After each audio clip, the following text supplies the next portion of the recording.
Hey everybody, welcome to Here's the Scoop from NBC News. I'm Yasmin Vasugian. It is great to have you. It is a very big night here at NBC News and across the country as well. First of all, guys, it is our 99th show here at Here's the Scoop. So we thought, you know what we're going to do? We're going to do it live. We're going to do a live show with all of you guys on set for the first time ever, and we're just going to see how it goes. Snacks? With snacks? You're feeding us? Yeah, with snacks, with jeans, with a casual gym look. shoes? With gym shoes. Can we brand this the Yazcast, the live version?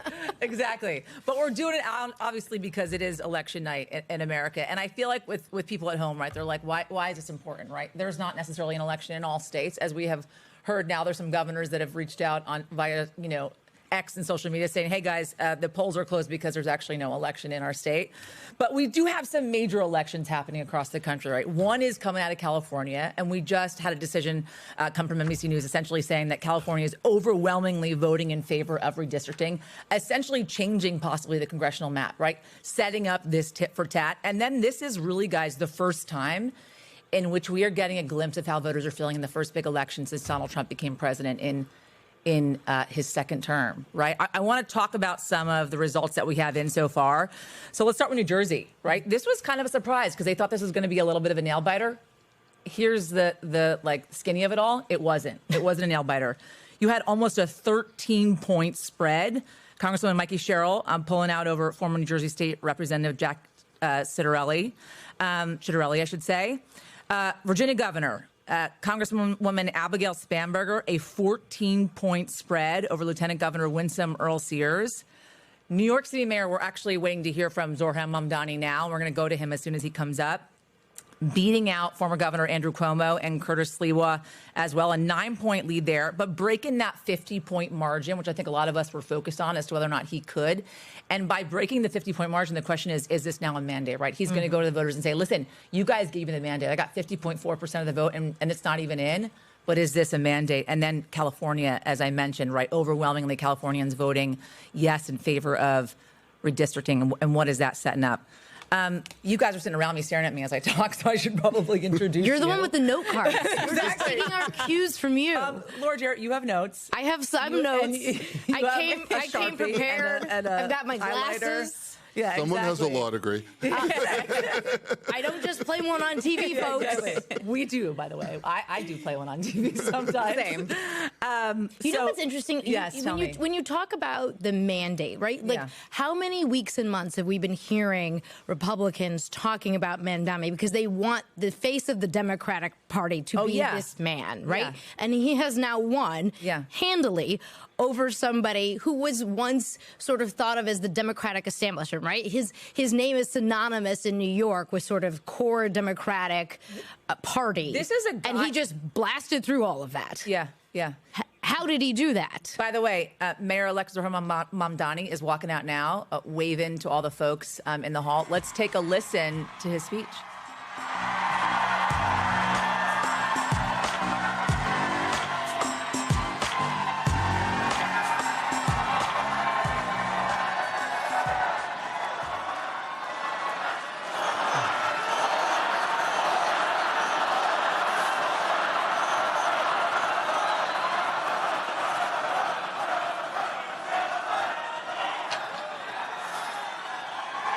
Thank you, my friends.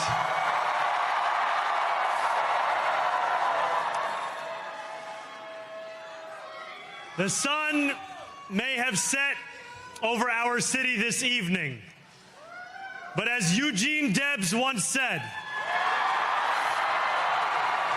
I can see the dawn of a better day for humanity.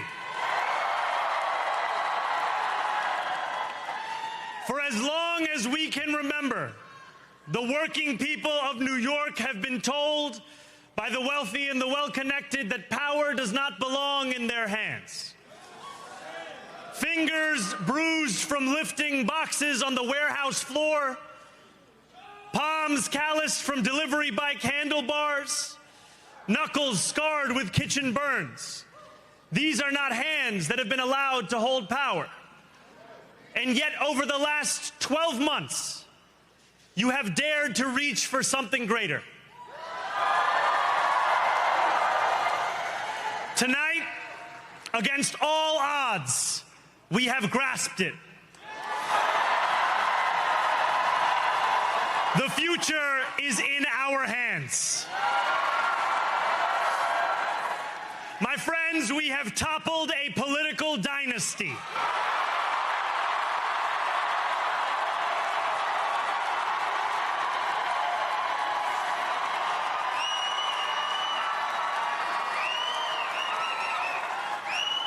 I wish Andrew Cuomo only the best in private life. But let tonight be the final time I utter his name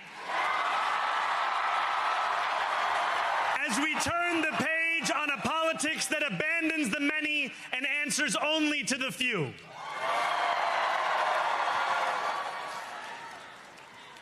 New York, tonight you have delivered a mandate for change, a mandate for a new kind of politics, a mandate for a city we can afford, and a mandate for a government that delivers exactly that.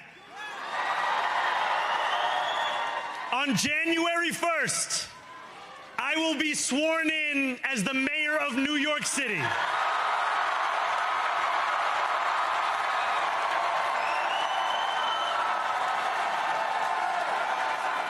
And that is because of you.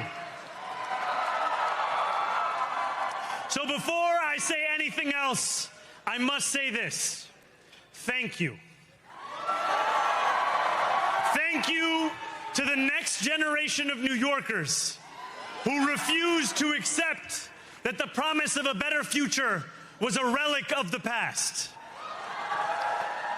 You showed that when politics speaks to you without condescension, we can usher in a new era of leadership.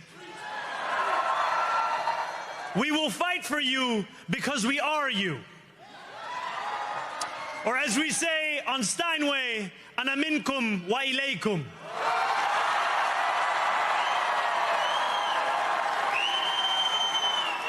Thank you to those so often forgotten by the politics of our city who made this movement their own.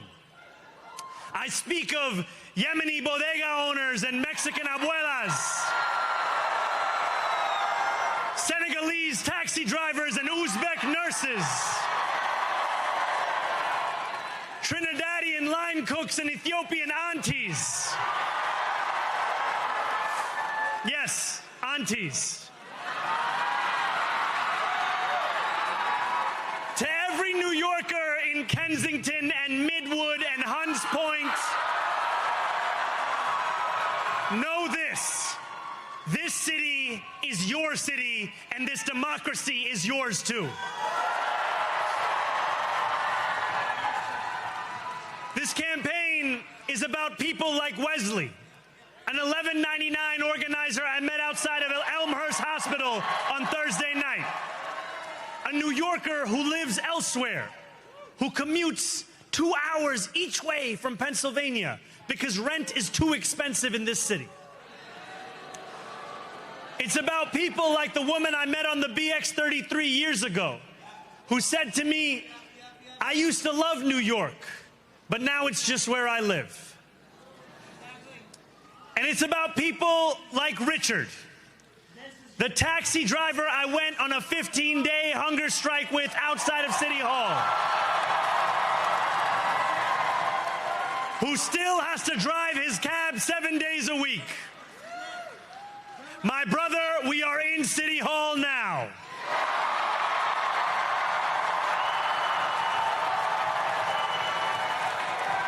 This victory is for all of them, and it's for all of you. The more than 100,000 volunteers who built this campaign into an unstoppable force.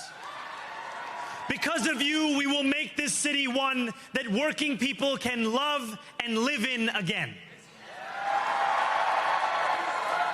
With every door knocked, every petition signature earned, and every hard-earned conversation, you eroded the cynicism that has come to define our politics. Now I know that I have asked for much from you over this last year. Time and again, you have answered my calls. But I have one final request. New York City, breathe this moment in. We have held our breath for longer than we know. We have held it in anticipation of defeat. Held it because the air has been knocked out of our lungs too many times to count. Held it because we cannot afford to exhale. Thanks to all of those who sacrificed so much, we are breathing in the air of a city that has been reborn.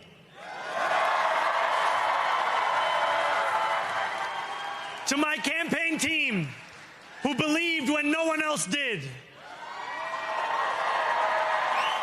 and who took an electoral project and turned it into so much more, I will never be able to express the depth of my gratitude. You can sleep now. To my parents, Mama and Baba, you have made me into the man I am today. I am so proud to be your son. And to my incredible wife, Rama,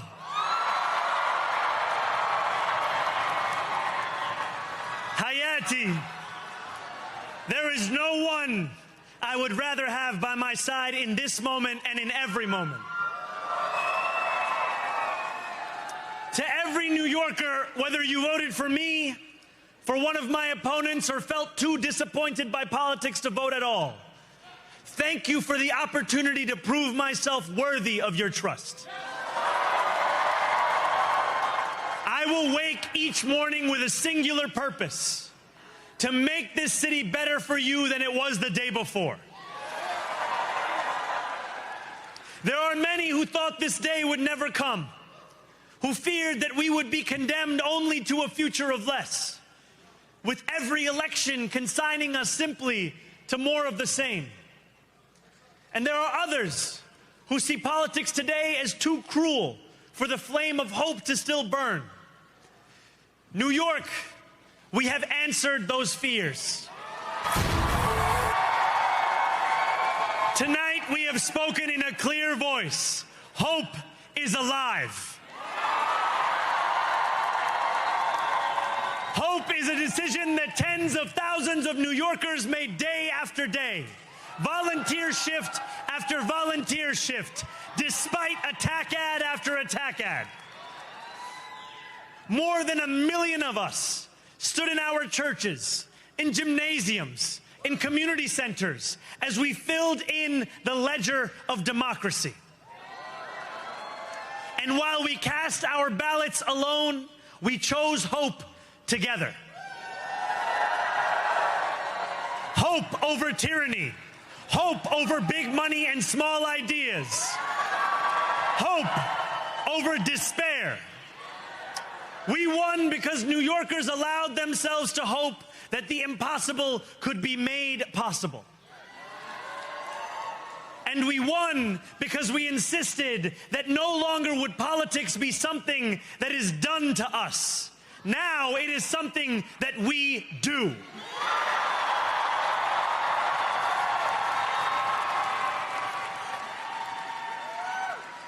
Standing before you, I think of the words of Jawaharlal Nehru. A moment comes but rarely in history when we step out from the old to the new, when an age ends and when the soul of a nation long suppressed finds utterance. Tonight we have stepped out from the old into the new. So let us speak now with clarity and conviction that cannot be misunderstood about what this new age will deliver and for whom. This will be an age where New Yorkers expect from their leaders a bold vision of what we will achieve, rather than a list of excuses for what we are too timid to attempt. Central to that vision will be the most ambitious agenda to tackle the cost of living crisis that this city has seen since the days of Fiorello LaGuardia.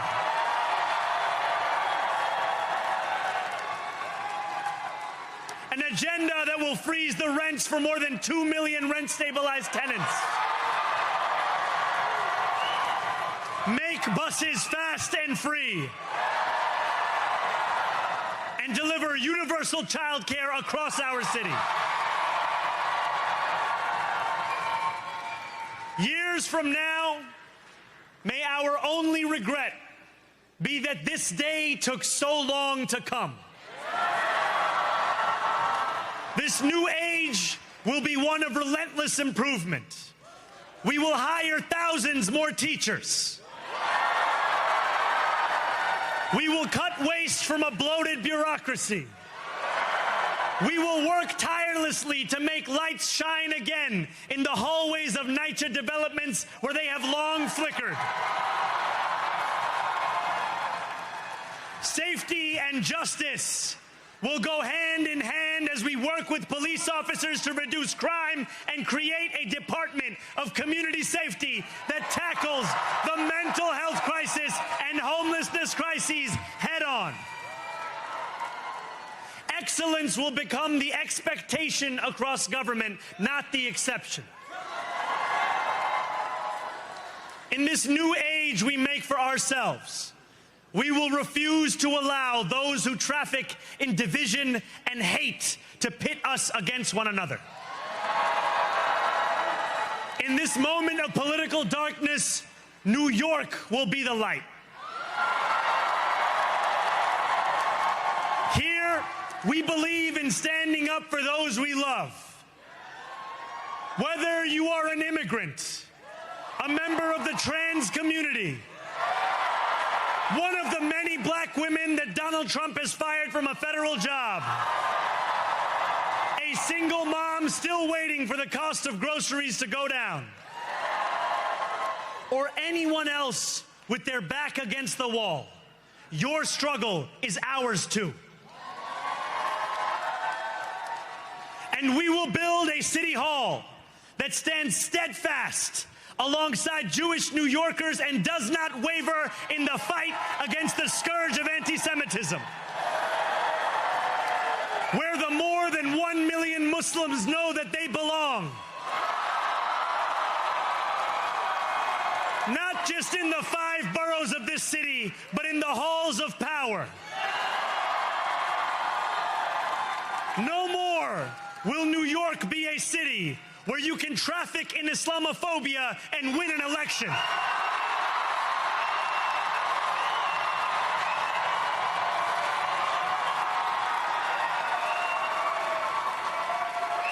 This new age will be defined by a competence and a compassion that have too long been placed at odds with one another. We will prove that there is no problem too large for government to solve and no concern too small for it to care about. For years, those in City Hall have only helped those who can help them. But on January 1st, we will usher in a city government that helps everyone. Now, I know that many have heard our message only through the prism of misinformation. Tens of millions of dollars have been spent to redefine reality and to convince our neighbors that this new age is something that should frighten them. As has so often occurred, the billionaire class has sought to convince those making $30 an hour that their enemies are those earning $20 an hour.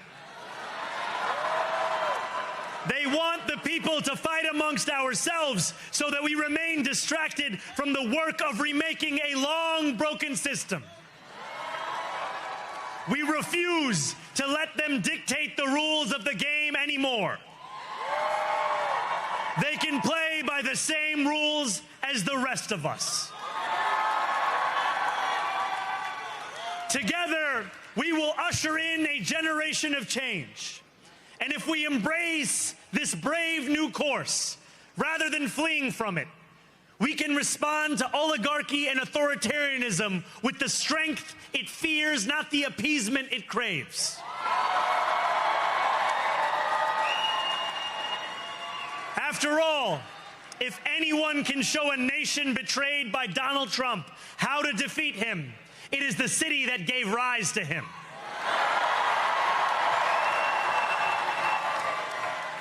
And if there is any way to terrify a despot, it is by dismantling the very conditions that allowed him to accumulate power. This is not only how we stop Trump, it's how we stop the next one.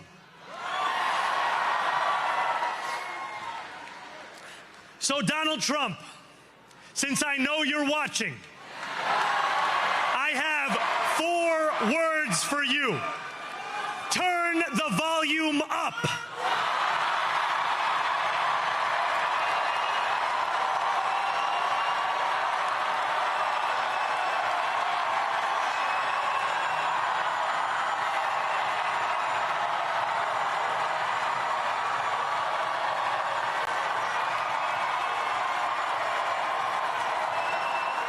We will hold bad landlords to account because the Donald Trumps of our city have grown far too comfortable taking advantage of their tenants.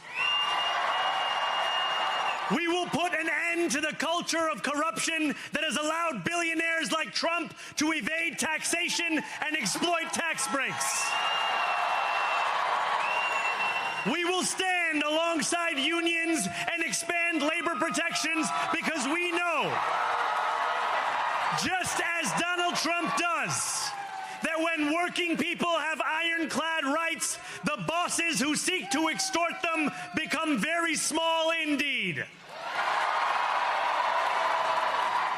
New York will remain a city of immigrants, a city built by immigrants, powered by immigrants,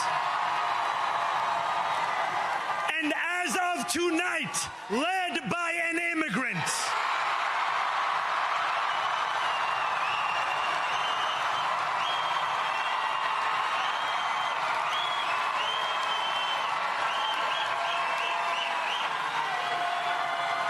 So hear me, President Trump, when I say this.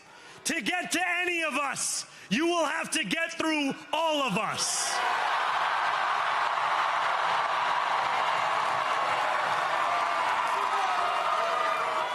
When we enter City Hall in 58 days, expectations will be high.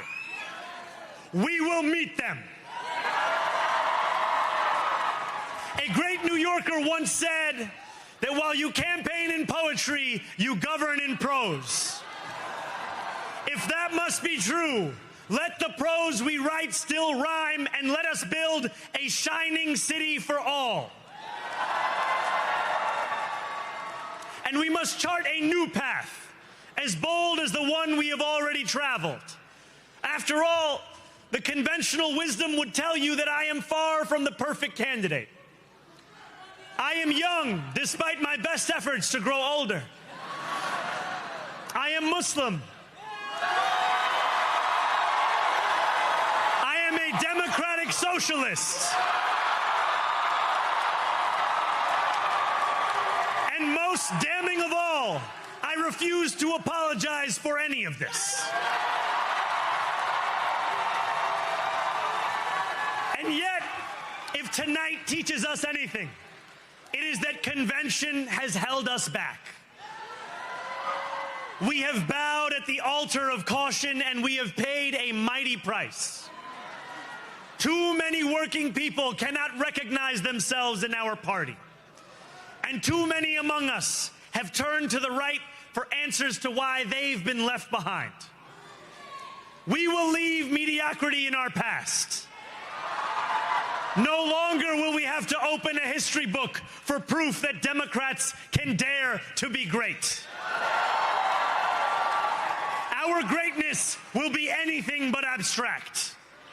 It will be felt by every rent-stabilized tenant who wakes up on the first of every month, knowing the amount they're going to pay hasn't soared since the month before. It will be felt by each grandparent who can afford to stay in the home they have worked for and whose grandchildren live nearby because the cost of childcare didn't send them to Long Island. It will be felt by the single mother who is safe on her commute and whose bus runs fast enough that she doesn't have to rush school drop-off to make it to work on time. And it will be felt when New Yorkers open their newspapers in the morning and read headlines of success, not scandal. Most of all, it will be felt by each New Yorker when the city they love finally loves them back. 34-year-old mayor-elect Zohran Mamdani. I mean, we got to say first and foremost, this is history in the making. Yeah. The first Muslim mayor ever of the city of New York. That guy knows how to communicate. He knows how to communicate, and he knows exactly who he's talking to. Yeah. Not only is he talking to the current president of the United States, addressing him directly, addressing him, telling him turn the volume up. Yeah. Of course, drawing an immediate. So by the way, just tweeting or putting out on True Social, and so it begins. And so it begins. Yeah. But he's also talking to every immigrant community that you could possibly think of in New York. How many did he name? The aunties. Yeah. The people, abuela, the taxi driver, the bodega owner. And every single one of them is roaring for him because he is speaking directly to them because he is one of them, right? He said it's a city powered by and now led by an immigrant. I mean, it was interesting because he started the speech off quoting a socialist, right? Eugene Debs. And then he goes in and he says, that was a very deliberate choice. And he toppled a political dynasty. He says, basically, Andrew Cuomo, thank you, but now go live your private life. He had some major moments in that speech, but it speaks to the beast of a campaign, John, that he ran. I mean, he's throwing haymakers when he comes out there, right? He gets out there, to your point, Eugene Debs, right? I mean, he says, you're going to call me a socialist? Fine. I'm quoting the 5-time socialist presidential candidate who was jailed for his opposition to World War I. Throws that punch. He says, I hope that tonight is the last time that I ever use Andrew Cuomo's name. Yeah. Turn up the volume to President Trump. He's throwing those punches, and at the same time, you hear him making concessions. Yeah. You hear him talking about safety and justice. Remember, he was a defund the police guy, and he basically had to overcome that in the campaign. He talks about ridding the scourge of anti-Semitism. Obviously, a lot of Jewish voters were deeply uncomfortable with some of his past and some of his policies. So you see those concessions lightly made in this speech. And then I thought, a couple of other things that just really stood out. First of all, the amazing political talent. Yeah. Right? It's just raw. Like, whether you agree with them, you disagree with them. We have mini Obama. If Obama, this is my thing, and everyone's going to laugh about this. If Obama and Sanders and Trump had a baby, it'd be weird. It would be weird looking, but it would be Zohran Mamdani. He's got a little bit of all of them. I don't know if he would accept that whole premise there, but maybe some of it. But the political talent is so incredible. It's so magnetic. Republicans hope that the Democratic Party is defined by Zohran Mamdani's policies for New York. They fear that the Democratic Party will be defined by his messaging. You heard him talk. I thought this was an incredible line here. He talked about the taxi driver that he went on a hunger strike with a few years ago outside City Hall, and he said to him, "My brother, we are in City Hall now."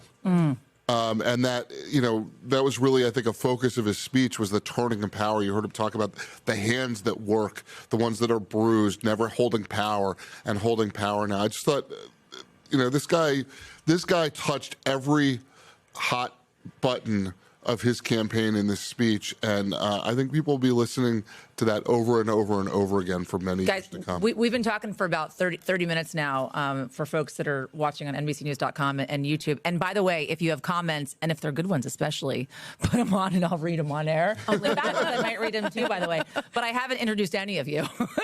So if people watch NBC News frequently, they'll know who you are, but it's important to introduce who I'm talking to. So I got John Allen over here, who was just speaking, a senior national politics reporter to my left. Mel Zanona, NBC News Capitol Hill correspondent right next to me. And then Laura Jarrett, NBC senior legal correspondent as well. And guys, who else we have We see him across the way. The man of the day, the hour, the month, the year, always. The khakis are on. No. Exactly. And by the way, he has multiple pairs, because I've asked Steve this pointedly in his office, if you have multiple pairs of these pants. Steve Kornacki, by the way, NBC's chief data analyst, who ran over from 1A and has been on all evening.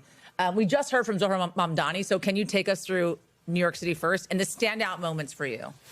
Yeah, I mean, look, I think honestly, this was probably in the category of closer than many people expected. The polls had kind of been all over the place in New York City, from about 4 points, 5 points at the low end to 25 points at the other end. It looks like it's going to land at about 9 points right here. I mean, one of the things that jumped out at me right away that we saw was that Curtis Sliwa's support comes in the single digits, and I think significantly lower than he was polling at. It tells you that consolidation that Cuomo was looking for of the non-Mamdani vote. You know, he got Eric Adams, the incumbent, to drop out of the race and endorse him. You know, a lot of the Cuomo supporters had been hoping Sliwa would do the same. He obviously refused to do so. I think clearly a lot of voters went to the polls, considered, hey, maybe they'd prefer Sliwa to Cuomo, but they definitely didn't want Mamdani, and they deemed Cuomo ultimately to be the more viable option. So he did end up, Cuomo, getting a lot of consolidation. Now, obviously not enough, and Mamdani is sitting just over 50% right now, though it was striking to me in our exit poll, we did ask the question, if this had been a two-person race, if this had just been Mamdani and Cuomo, how would you vote? It was 3 points for Mamdani, with 6% unsure. So, I mean, I think there's a world, and, you know, maybe some of the Mamdani opponents will think about this. I think they certainly were before the election. You know, what would have happened if Curtis Sliwa had actually agreed to drop out of the race and line up behind Cuomo? I mean, this thing might have been a barn burner tonight. So I think part of the story, you know, I saw in these results is that, you know, this is the Democratic nominee, Zohran Mamdani, in an overwhelmingly Democratic city. And he may, I think he'll be very happy if he does, may end up just over by a fraction of a point, 50%. Can I cut in here for a moment? Because I just want to understand what you're saying. So is there kind of this thinking that had Sliwa actually dropped out, that Cuomo could have had a real chance? I mean, I think you just see it in these numbers right here, because, again, when you looked at polling that had this at 12, 15, 18 points, I said 25 in one of them, it seemed to correlate that the higher Sliwa's support was in a poll, the bigger the gap was between Mamdani and Cuomo. And so what ended up happening here was Sliwa, who in a lot of polls had been at 15, 20%, comes in single digits. And suddenly that race between Cuomo and Mamdani, again, look, Mamdani is going to win this. It is 9 points here, but I think it's pretty clear that Sliwa vote then went to Cuomo, just as earlier in the campaign when Eric Adams, you can see him. There you go. There's Eric Adams. He ended up with 0.3%. Well, when he dropped out, you could see the polls tighten considerably because his votes went to Cuomo as well. So, yeah, I really think there's one way of looking at this, that, you know, Mamdani wins this and it may end up 50, 51%. But the other side of that, there was a lot of resistance to Mamdani here tonight. Can you do an age breakout for us, Steve? And I asked this especially because I was at Duane Reade this morning buying some lotion. I don't know why I need to include that. But there was this cashier who I had I voted sticker on. He's like, oh, who'd you vote for? And I'm like, I can't talk about who I voted for. But he said to me, did you vote for the guy who's going to offer affordable housing? And I'm like, is that who you voted for? And he's like, well, I can't vote because I'm 17, but if I could, that's who I would vote for. It is obvious, and that's just anecdotal, but it's obvious that he has been able to really garner the youth vote, right? He has really kind of brought a lot of young voters and new voters out to the polls. Is that being reflected in what you saw today? Oh, yeah. I mean, so if the dividing line I've been using is 45 years of age, and we have that in the exit poll here. Voters under 45 years old, Mamdani won them by 44 points, okay? Wow. Voters over 45, Cuomo's going to win them by 12 points. Wow. So about a 56-point swing. And I'm just looking over here because this is the one I wanted to tell you. Under 30 years old, Mamdani wins them by 61 points. Wow. That's huge. So age was a huge factor in this. Wow, that is huge. Mel, you spent a lot of time in Washington on Capitol Hill. They're going to use this. Oh, yeah. Mike Johnson has already been using this. Oh, yeah. Right? They're going to weaponize Mamdani against everybody. Yeah, they want to make him the new boogeyman of the party. If you were on Capitol Hill last week going to some of these GOP press conferences, you would think Mamdani was a member of Congress or the Senate GOP or the Senate leader, the House leader, because they mentioned him at every single press conference. We were joking if you made a drinking game out of it, you'd have to crawl out of the Capitol. Yeah. But I do have some questions about whether this is actually a good strategy. They've tried to use this with AOC before. They've tried to use it with Nancy Pelosi. Why do you think it couldn't be? It may not be. I think for Democrats, they are looking at this and thinking, we have something we can latch onto here. He energized a base of the party that was sleepy, that was not turning out. I mean, just those numbers, the young voters, over is 60%. remarkable. That's insane. Yeah. Remarkable. And there was one through line between all the candidates we saw tonight, between Mamdani, Spamberger, Sherrill, and that's affordability. They're all talking about that one issue that matters so much to voters right now. So if Democrats can latch onto that, I think they can buoy some of the attacks that Republicans are going to lob about them being too far left or being extremist. Republicans are still going to try anyway. So many Democrats in Congress weren't really sure what to do with him up until recently. Oh, yeah, right? including Chuck Schumer. Chuck Schumer wouldn't even say to the very end. Chuck Schumer hasn't wouldn't say who he voted for. Yeah.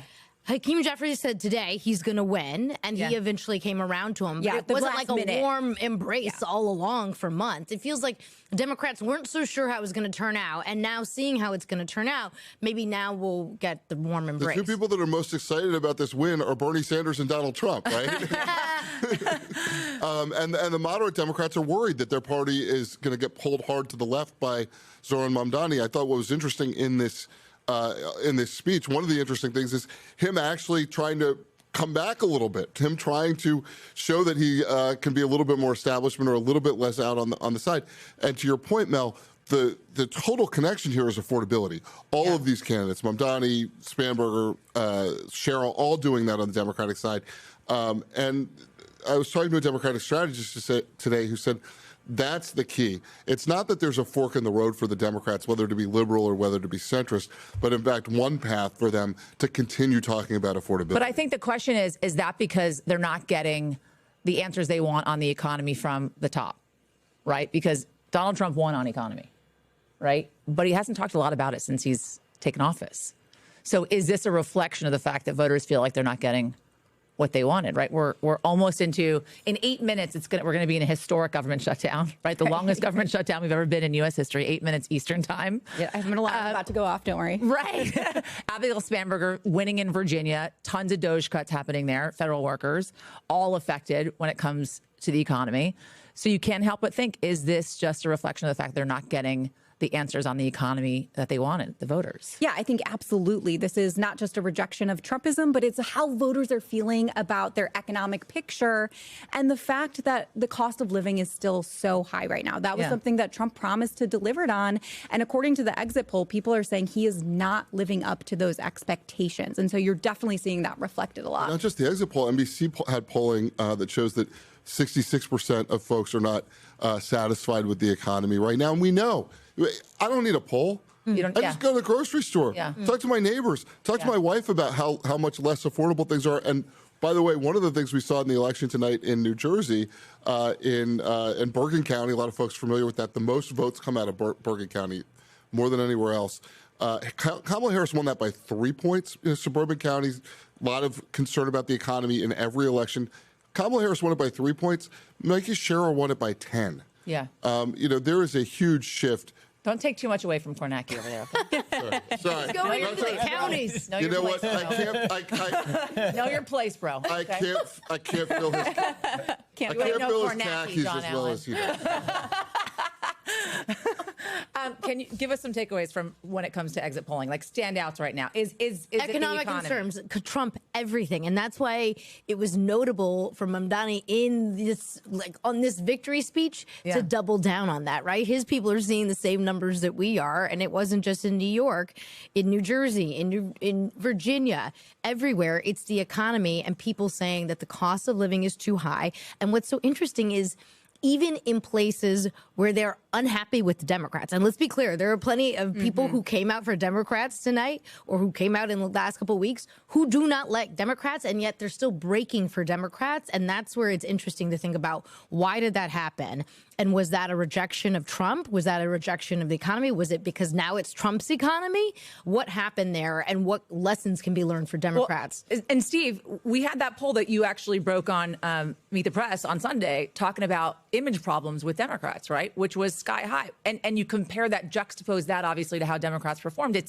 it's perplexing, to say the least, a little bit. Well, yeah, although when you looked inside that poll, one of the things you saw was that a lot of that was coming from Democrats themselves. Right. And their frustration when you dig a little bit deeper in the poll is they want the party to be more aggressive in standing up to Trump. So in that sense, you could imagine those voters highly engaged, highly likely to vote, incredibly hostile to Trump and the Republican Party, and therefore willing to vote for a Democratic candidate, even if they think the party as a whole is not sort of, up to what they'd like it to be in fighting Trump. Which is bearing out with kind of some of the turnout numbers that we're seeing, and especially in California as well with the redistricting. Yeah, no, I mean, we're seeing it everywhere. I mean, one way of... I was going to say, who wrote all this on the screen? I forgot. John Allen. One of the things I think we're seeing here, I'm thinking of this for the first time, actually. Our exit poll found that Trump's approval rating in New Jersey was 43%. Jack Ciattarelli is getting 43% of the vote. Our exit poll in Virginia, I believe, had it at 41 or 42%. Matches, how Winsome Earl Sears did there. California, we had it at 33%. And they taught me how to do the initiative. I'm not used to doing initiatives in this, but let's see if we get it. Right here, and it's running at 35%. Mm-hmm. So, I mean, these results really do seem to be tracking Trump's basic standing in these places. What has been your biggest surprise so far tonight, Steve? I think the margin in New Jersey. Huge. The margin in New Jersey. Look, Republicans knew that 13 Cheryl was... points. Yeah, Republicans would have said Cheryl was favored to win the race. They thought they had a chance to win this tonight. I mean, this is a state that Trump only lost by 6 points last year. This is a state that Ciattarelli came within 3 points of winning a couple years ago. I mean, it's John mentioned Bergen. That's a great example. To me, the most dramatic example, I'll call this one up on the screen right here, is Ciattarelli's own home county. So take a look at this. Somerset County. Bedminster, Trump Golf Club is here. Extremely wealthy. A lot of folks with college degrees. A lot of bedroom communities. Cheryl absolutely hammered Ciattarelli here by 18 points tonight. Now, take a look at this. That's, Harris won this by 14. This is an anti-Trump place. But when Ciattarelli ran a couple years ago, he made gains. Very competitive. Wow. There were a lot of voters in Somerset County who looked at Ciattarelli in 2021 when Donald Trump was kind of off the stage, and they were fine voting for him. But they didn't want to vote for Trump last year. And they didn't want to vote for Trump's Republican Party tonight. What about Passaic? Because I know one of the things that we were looking at, obviously, was turnout amongst Hispanic voters, Asian voters as well, right? Who many of which went to Trump back in 2024. Where are they going now? Yeah, this was a county, when this came in, people in New Jersey kind of gasped. They did a double take last year because last year in the presidential election in Passaic County, Donald Trump won it. This was the first time in decades a Republican had won Passaic. What is Passaic? Well, city of Patterson, city of Passaic, two heavily Hispanic cities. Plus, you also have a group of voters that Trump had done very well with, sort of blue-collar, middle-class, big towns, Wayne, New Jersey, Clifton, New Jersey, if you know these sorts of places. Well, Trump put those two things together and actually carried Passaic County. But look what happened tonight. This is a blowout again for Cheryl, 15 points. And again, wind the clock back a bit here. Ciattarelli had actually performed fairly well here himself back in 2021. Couldn't do it tonight. This number is much more in line. What you're seeing tonight is kind of like where Republicans and Democrats started the decade. It's almost like that movement toward Trump in between didn't happen. John Allen, if you're taking a look at this and you're a Republican, you're thinking, we're doing something wrong here. Right. And there's folks that look at these races and go, OK, listen, Virginia, New Jersey, they're decidedly blue. We don't need to take anything away from this. But if you look at those counties where you had Ciattarelli making gains in 2024, right, where you had Hispanic voters and Asian voters turning out for Trump that are now actually turning out for Mikey Sherrill, you got a problem. You got a messaging problem. Yeah, I mean, not just a messaging problem, but a policy problem with the president right now. I mean, we're talking about, all this is about the economy. It's about affordability. What is the president came in and said, I ran the best economy before, prior to COVID. I'm going to run the best economy again. Stock market looks great. And people are saying, well, I don't feel that. Yeah. Well, they're having a Great Gatsby party at the White House and doing a ballroom construction. It's as if no one read The Great Gatsby before they decided to have that party. So, but they've seen the movie with Leonardo DiCaprio. They may have seen the movie, but you know what? As I understand it, sometimes when you're watching Leonardo DiCaprio, the plot gets lost and the focus stays on Leo. That's what I've heard. I don't know. Could be. But I do think that if you're, if you're Republicans, and I've been talking to Republican strategists over recent days, some of them are like, hey, we have a huge problem, and the White House needs to get its head out of the sand. Yeah. And they're like, we've got to do something. The president needs to do something. And others say, no one will tell the president that he's not doing well on the economy. Right, and that might be one of the biggest issues. But, we'll see how he reacts to this tonight. Yeah. But you're in the middle of a government shutdown, which is we got to go to. We got to wrap. We got to go to a rap. I know we're supposed to keep What? going. This but is they're YouTube. I know. What are we doing? We can't wrap on the yes. I want to take a break so they can tell me that I'm doing something wrong. Oh, come on. Guys, if you're listening to Here's the Scoop from NBC News. If you like what you hear, subscribe to wherever you get your podcasts, and then comment on our YouTube page. If you have a question for me, for anybody on the panel, you want to know where Laura maybe gets her highlighting pens. You have a question for Steve Kornacki over there as well. Put it on our YouTube channel. We'll read them out live on the air. We'll name you. You can talk directly to the Kornackster. I just came up with that one. What are we doing? That's really lame, actually. I shouldn't say that again. We'll be right back, everybody. Hey, everybody. We're back from our break that Laura Jarrett wasn't going to allow us to take. This is YouTube. For Here's the Scoop from NBC News.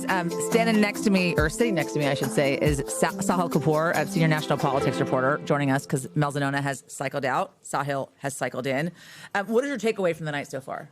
So first on the Zohran Mamdani speech, a few things struck me. He had a not-so-subtle indictment, a pretty brutal indictment of his own party. Talked about how you'd have to open up a history book to see the last time Democrats dared to be great. Talked about basically the Democrats, in his view, have become too mediocre. I was also very struck by when he said the party has lost touch with working people, and they've, as a result, moved to the right to look for answers. You know, that is a common feeling that many Democrats have, and he's presenting himself as someone who is the answer to that, which is certainly raising the stakes for his tenure at City Hall. Can he deliver on the big things that he's promising? Yeah. Because he's won because of affordability. You know, a lot of the national conversation, if you listen to it, you would think he was running to be U.S. envoy to the Mideast or Secretary of State. That is not the case. He won because voters believed he was offering something different and new on affordability, that he was listening to them. But can he deliver on child care? Can he deliver on lowering rent? That's been kind of the overarching question is you can make all of these promises. You know, you can't help but think back to like the 7th grade president, right? Class president who was like, no study hall, right? Like, you No, can't more do that. study hall, more study hall. And say, okay, can you actually get it? Are these the things that you can get done? But people would have made the same criticisms about then candidate Trump, right? With certain things that he was promising. Yeah, I mean, that's a caricature that you're hearing from the right. And this is the only thing Republicans are excited about all night, literally the only thing, that they want to tie every Democrat to Zohran Mamdani. They've had this theory for a while now. They've been preparing for this moment. I don't know if this is going to work. I mean, they have tried the same thing with AOC, with Nancy Pelosi, with a whole host of people in the past. That remains TBD. But yeah, that's the caricature, that he's offering free everything and he's never going to be able to deliver. Right. It's on him now. He won this race. And by the way, all this talk about, you know, strategizing and consolidating, and maybe if Curtis Sliwa wasn't there, Mamdani has over 50% of the vote. That had nothing to do with it. He would have won either way. Yeah. Steve, we're getting some comments in. One from Shrek07 who's asking, what's the biggest bellwether for midterms? The biggest, well, what I keep coming back to in New Jersey are kind of two different things here. We just mentioned it in Somerset County. It's just these places that were open to Jack Ciattarelli when he ran 4 years ago, when Trump was not the president and was sort of a bit off the stage, and just were absolutely closed off to him tonight. And a lot of these places, I mentioned Somerset County a minute ago. John had mentioned Bergen County, Morris County here. Now, this is Mikey Sherrill's home base, too. But again, you know, this used to be the kind of county Republicans, if they were going to win statewide New Jersey, the name of the game was run up the score in Morris County. Now, it's transformed politically in the Trump age, become much more Democratic friendly. Although it was, you know, a strong Ciattarelli County in 21. Ciattarelli's not going to win there tonight. So we're seeing it Hunterdon, Somerset, Morris, Bergen. We're seeing it in all these suburban places. And I think there's a lot of congressional districts and sort of battlegrounds around the country next year where we're going to be talking about these same sorts of voters who are, you know, open to Republicans under some conditions, not open to Trump. And it was Trump back in the picture. Maybe that makes them pretty much straight party Democratic voters. The other thing here that just jumped out again that could have midterm implications and beyond is just we were talking about non-white voters. Trump made huge inroads, especially with Hispanic voters, Asian American voters. I mean, two places that stand out. We mentioned Passaic County. Hudson, I think, is even more dramatic. Hudson, is a core Democratic county. You got a bunch of cities here, mid-sized cities that are 75, 80% Hispanic, where Trump made massive, I'm talking like 30-point gains in 2024. I mean, just look at this. It's a 50-point win for Sherrill tonight. It was only 28 for Harris last year. That was a disaster for Democrats. But now, look, we are back to the level we were seeing in this county when Chitterelli lost 4 years ago, back to the level that was seen even a little bit above it, in 2020 when Biden won there so resoundingly. So, again, none of those non-white gains attached themselves to Chitterelli in Hudson County. You could even look down in Middlesex County, Edison, New Jersey, Woodbridge, New Jersey, places with large Asian American populations where Trump had made big gains. I mean, again, Trump didn't win this, but he made it pretty competitive. I haven't seen too many Republicans lately do this well in Middlesex County, and tonight the floor just absolutely fell out for Chitterelli. Can we talk Virginia a little bit? Because Abigail Spanberger pulling out with a 14 or so point spread over Winston Merle Sears. And I think also, we're concerned about wanting to know about the Hispanic vote, the Asian vote, how that went. And we're getting a question in as well from YouTube in which they're asking how concerned should Republicans be about the Hispanic vote and wanting to know how non-college educated voters voted in Virginia and New Jersey as well. Yeah, well, okay, so take a look. In Virginia, where do you have the single largest of all the cities and of counties and independent cities in Virginia? It's tiny geographically. It's tiny, but this is the largest share of Hispanic population in the state, Manassas Park. And you can see here, Abigail Spanberger wins it by 51. Again, this is a place where Trump, you just wind this back a few elections here. This is what we had been seeing. And again, Trump brought it down to a 20-point deficit here. Again, this is a small number of votes, but this is the most Hispanic by a share of the population anywhere in Virginia. And for Spanberger, that's up to 41 points tonight. But throughout Northern Virginia, in much bigger areas than this, for instance, Prince William County, large Asian American population, large Hispanic population, 33-point win for Spanberger, basically close to doubling what Kamala Harris did here last year. Loudoun County, again, gigantic county, large Asian American population here, too, where Trump had made gains.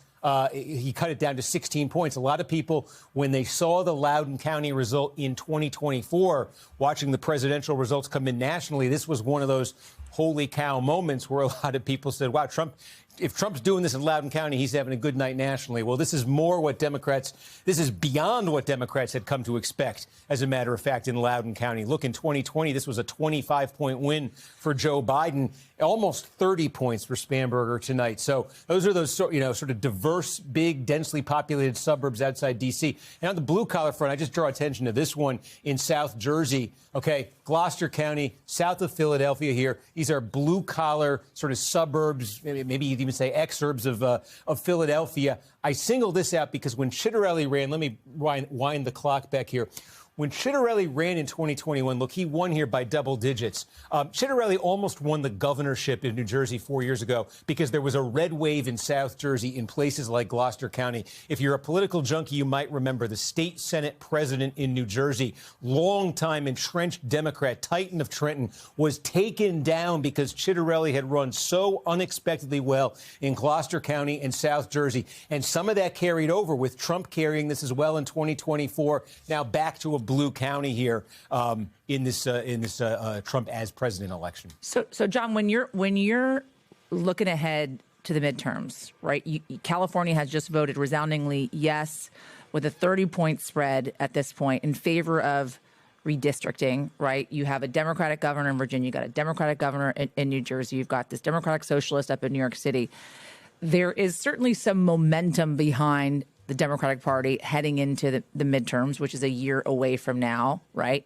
Democrats have now they now have these 5 seats, right? They've gained these 5 seats with the California redistricting. What are the tea leaves on this thing?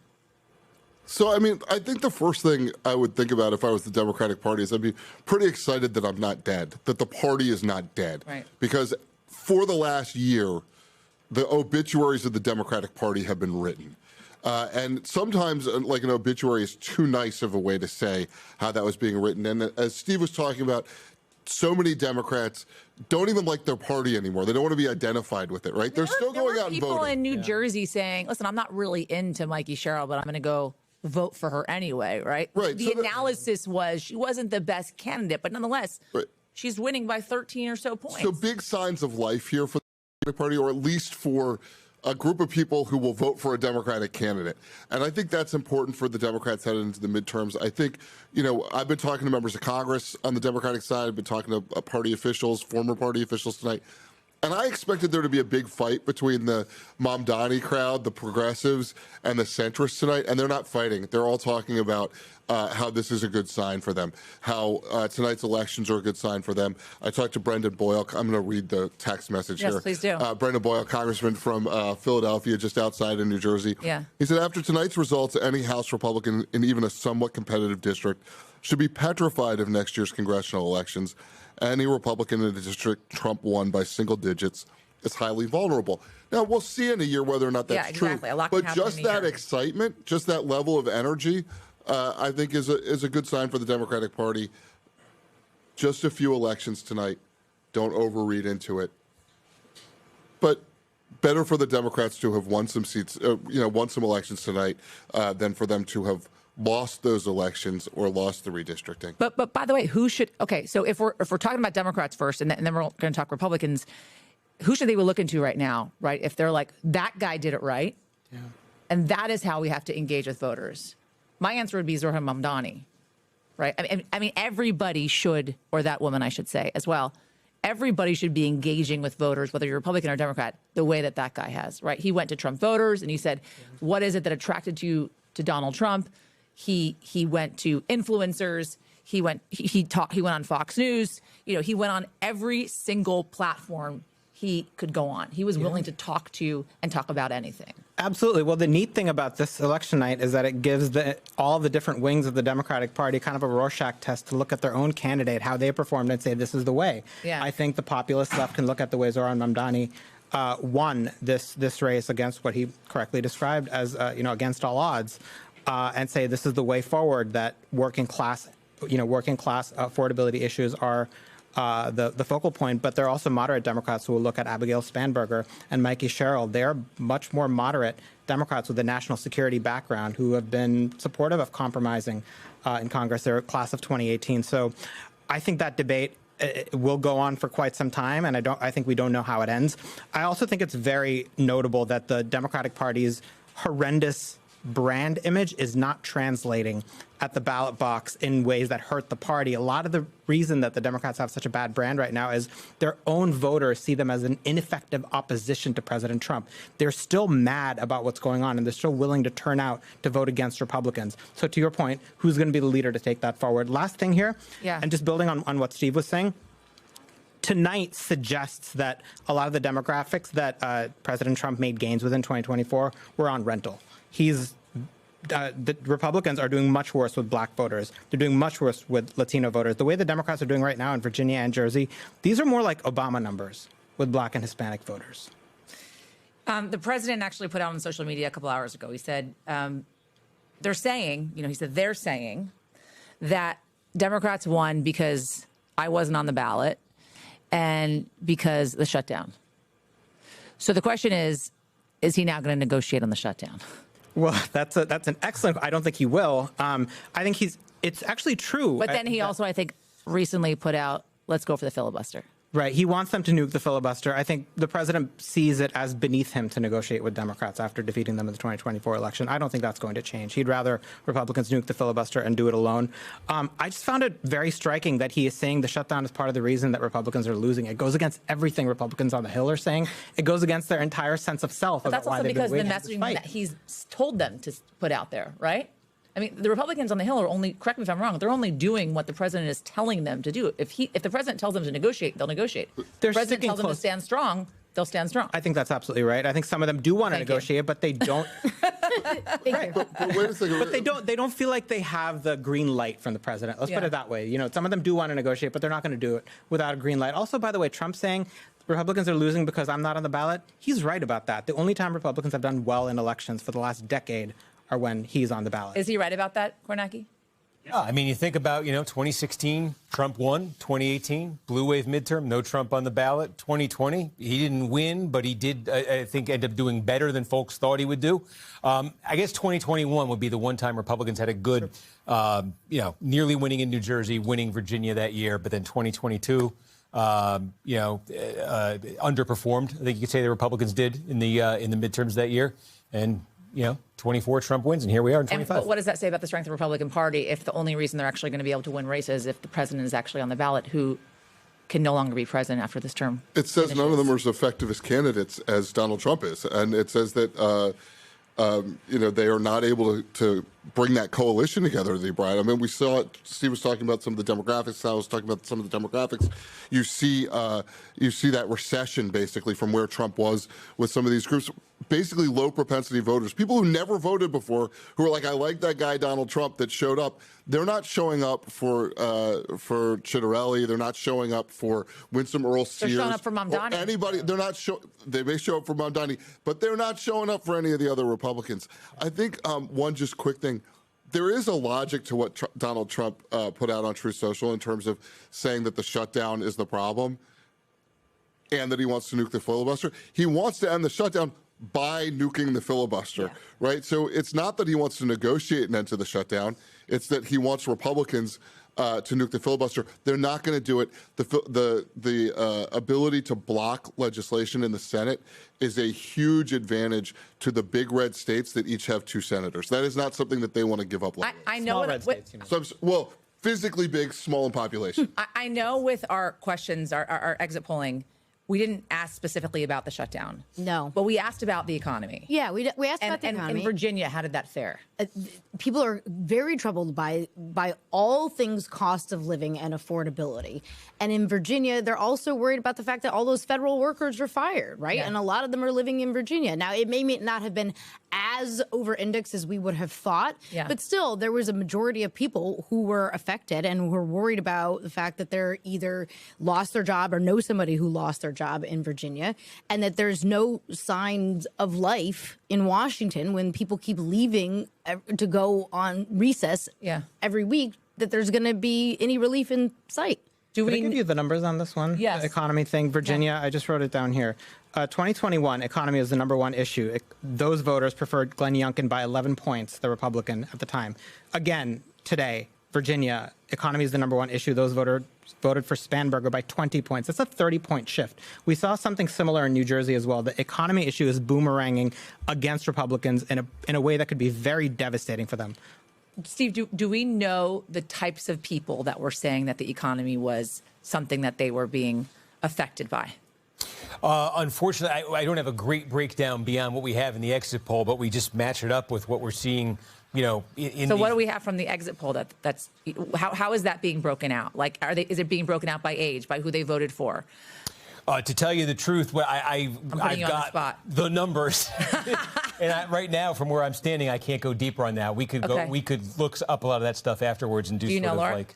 All we know for sure is that she won over voters who expressed concerns about their personal financial well-being. Right. One of the most important issues in the race, not just obviously in that state, but all the others. And she also won over groups that were typically less locked in, Steve, which is sort of interesting. So moderates, independent voters, those who have an unfavorable view of both major parties, which is interesting as well. Okay, so you're hearing this, right? You're the president of the United States. You're Donald Trump. You are Mike Johnson, Speaker of the House. You are in now 35-day government shutdown, the longest government shutdown this country has ever seen. You got to do something. Yeah. Right? Well, you're bleeding out.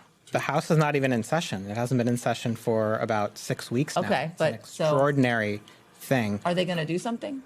I don't know. I think they're going to wait for the Senate to do something. Can you call someone and find out? Well, can you call anyone? Let's put it this way. The House is in a holding pattern right now. I think they're waiting for the Senate to move. Yeah. But they're certainly feeling the pressure. One of the reasons the Speaker is keeping the House out is that he doesn't want his members around speaking, exposing the divisions within his conference. What were you going to say? I was just going to say, I mean, if you're Donald Trump, your MAGA voters are sticking with you. You don't have any disincentive to keep the government shut down, particularly when you basically said the government stinks and it should be shut down and it's terrible and should be shrunk. The Democrats don't have a disincentive to keep the government shut down from a political point of view because their base is enjoying this fight and thinks that they just won an election based on that going on. So there is an incredible disincentive for both sides to open the government from a purely political standpoint. Now, from a policy standpoint or from a caring about human beings standpoint, you got workers that aren't getting paid. You got people that aren't getting SNAP benefits. You've got Americans not getting services all across the board. So, at some point, cooler heads may prevail, but that has not generally been Donald Trump's That's never made MO. any sense to me. There are plenty of people in red states that depend on SNAP.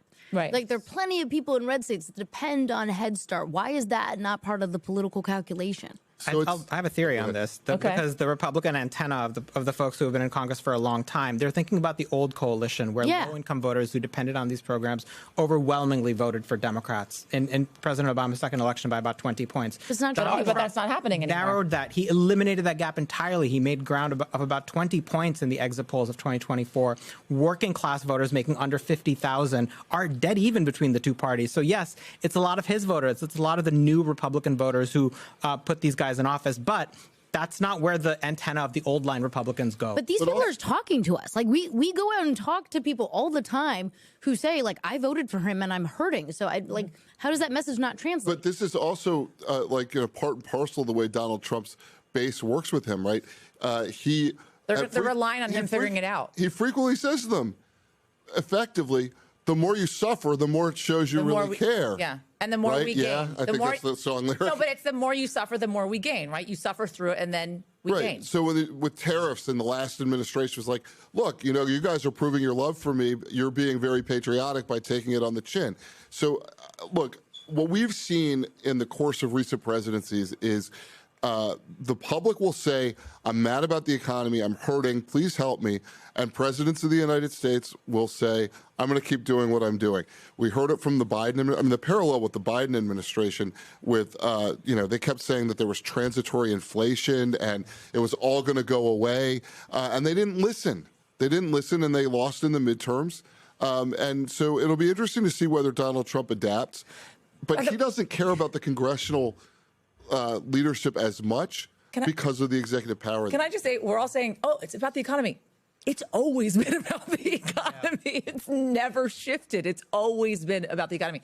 Can we talk California? Because we've been sitting here for a while and we haven't even talked. I mean, this is a huge night, not only for the shifting of the congressional maps and walk us through what this kind of means overall, especially as we look ahead to the midterm, Steve, but also for Governor Gavin Newsom, and we'll talk about that too. So what happened in California, Steve? Yeah, so let's call up the results here. And again, 2/3 in, and we always say in California, we get a ton of vote right away, and then it takes forever to get the rest of it. So the 100% vote sometime in December around Pearl Harbor Day will probably know exactly how this. But you get the sense here. It's about 2-1 in favor of the yes side on this. So a resounding win for Newsom. He and Democrats tried to tie this to a referendum on Trump effectively. I think we'd mentioned a minute ago Trump's approval rating in our exit poll in California right about where the no vote stands. So it looks like Newsom and Democrats succeeded in doing that. Now, what does that mean?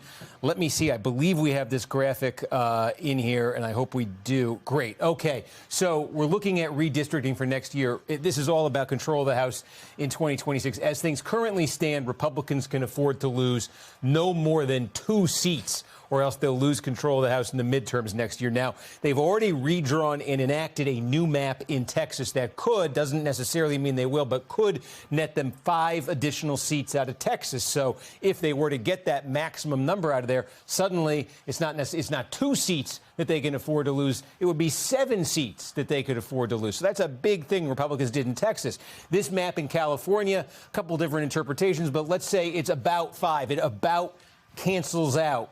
Democrats, with their map here, their aggressive gerrymander, can effectively cancel out what Republicans did with their aggressive gerrymander in Texas. So it's all a wash, right? Well, no, because this is happening elsewhere now. Look, the courts in Utah have ordered a new map there. That could actually end up netting Democrats, a seat out of Utah.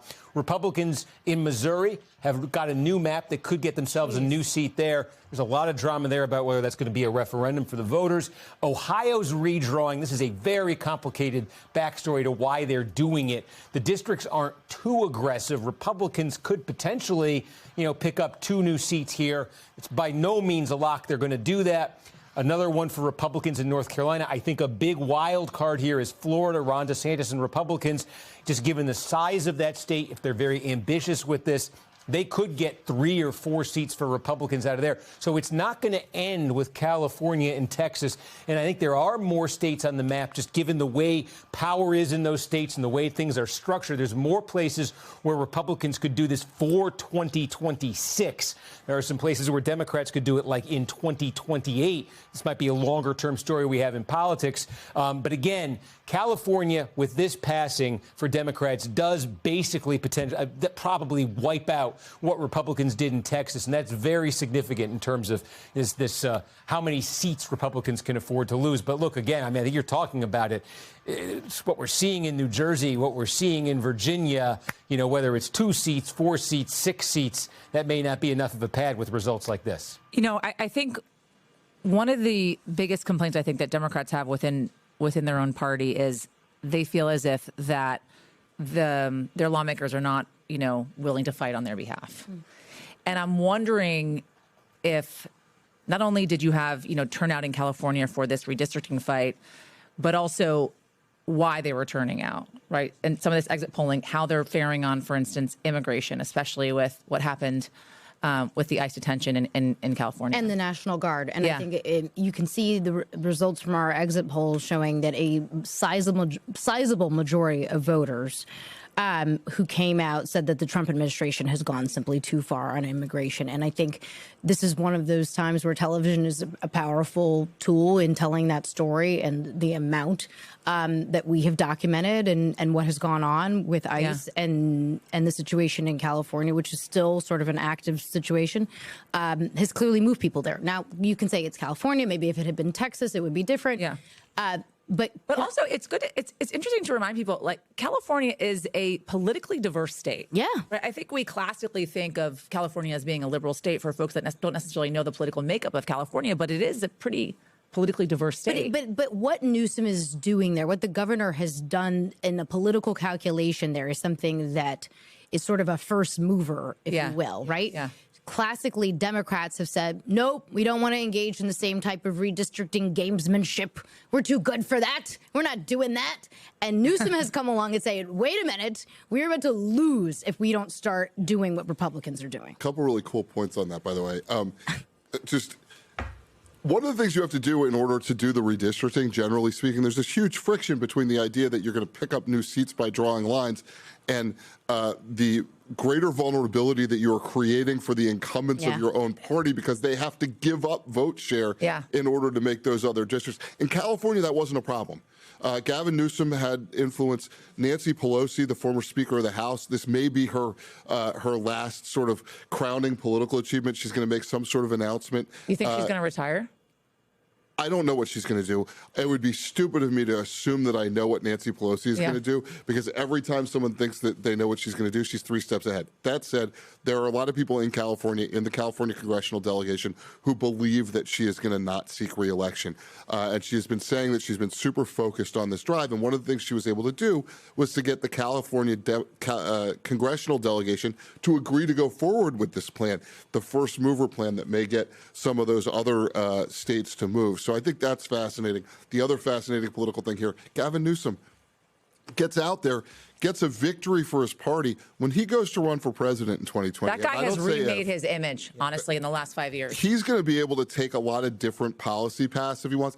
Or let us put it this way. He has much greater latitude in 2028 because he has pelts on the wall now, because he has taken action that tangibly will benefit the Democratic Party. This is the guy during COVID who went to French Laundry, right? He's Teflon. Yes, with the receipts coming through at 12:31. The gel in the hair. Can we do that? Can we all go to French Laundry? It sounds like a nice restaurant. It's a hard reservation again. I don't think if these 5 seats end up saving the House majority for Democrats, imagine the argument that Gavin Newsom can make to voters in 2028. He correctly identified that this was the moment where Democrats were ready to throw some of their old precious norms into the trash can in response to what President Trump is doing. And of course, it was a direct response to the president asking Texas Republicans successfully to kick this off. So we are fully in a race for a race to the bottom here. Can I make Maryland is talking about it.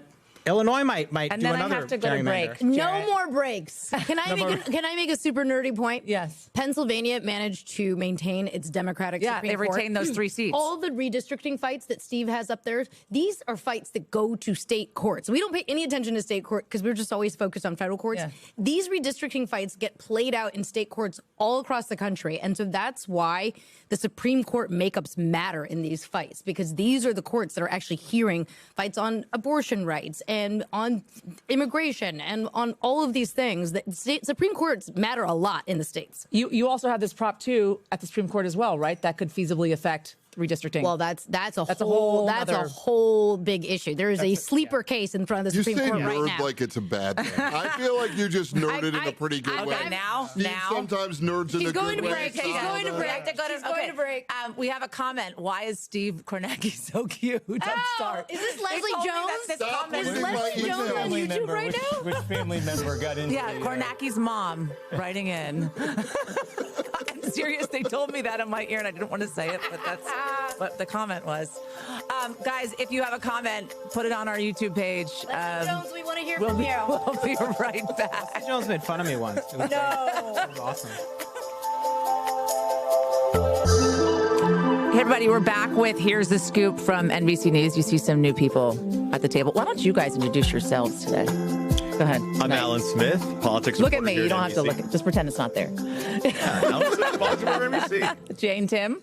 I'm a senior reporter at NBC. Can we talk California?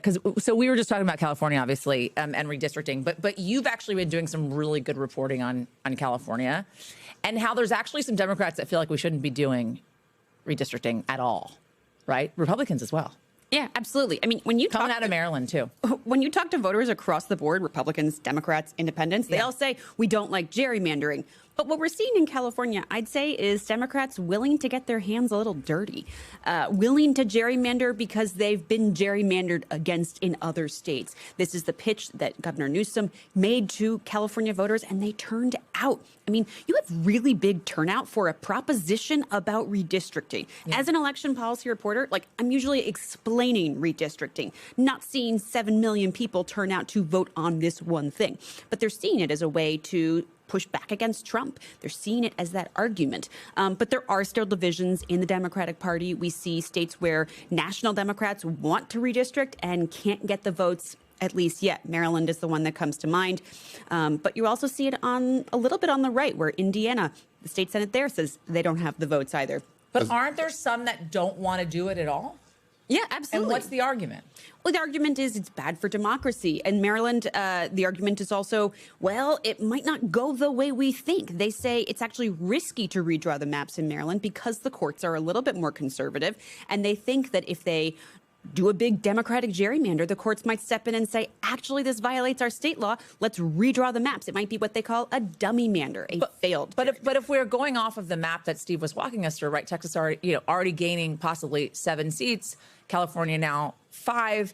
I mean, what is the suggestion from these folks that are against redistricting as to what, for instance, Democrats and or Republicans should be doing if, in fact, this is what the fight is, right? Yeah, this is the question that I pressed the Senate president in Maryland on Friday night. I talked to him for a long time, and I said, okay, I get the ideals. I get the sort of big ideas of, protect democracy and, everything's so brittle and we can't just fight to the death every election. That's what he told me. And he said, nothing's inevitable. So everything that you say is inevitable, it's still politicians making a choice. And they say they're going to stand by this. But it doesn't mean that they're going to stand by it without a fight. And it also doesn't mean, are they willing to lose their jobs over it? I mean, push comes to shove, the stakes get higher the longer lose their people jobs, i.e. what, lose elections? Yeah, lose elections. So in Indiana, you have Republicans who say they don't want to gerrymander the state. Okay, what happens when Trump campaigns against each and every Republican who didn't give him a seat that he wanted? Mm-hmm. In Maryland, you have sort of the reverse. Governor Westmore called a redistricting commission today and said, we're going to talk about redistricting. We're going to have hearings in all 8 congressional districts. We're going to have public input. If those hearings are all full of voters saying, redraw the maps, I want more Democrats in Congress, Do they keep their seat in the next primary? Does that become the next issue? As a Maryland native, I would just say there is a huge risk, though, for the Democrats in that there is. If a court ends up drawing the map of Maryland, it will not be a map that has 7 Democratic seats and 1 Republican seat as it currently does now. So there's a huge risk for them in that backfiring. Crab cakes and football. That's what Maryland's about, to borrow from Bradley Cooper. And mid-decade redistricting would be what those Democrats would be about. It's possible to draw an 8 out of 8 Democratic state, but it's very difficult to do it. And the political morass that you would get into if a court said you can't do it or ended up drawing it itself, you might end up with a state that more like 5 Democrats and 3 Republicans or 6 Democrats and 2 Republicans.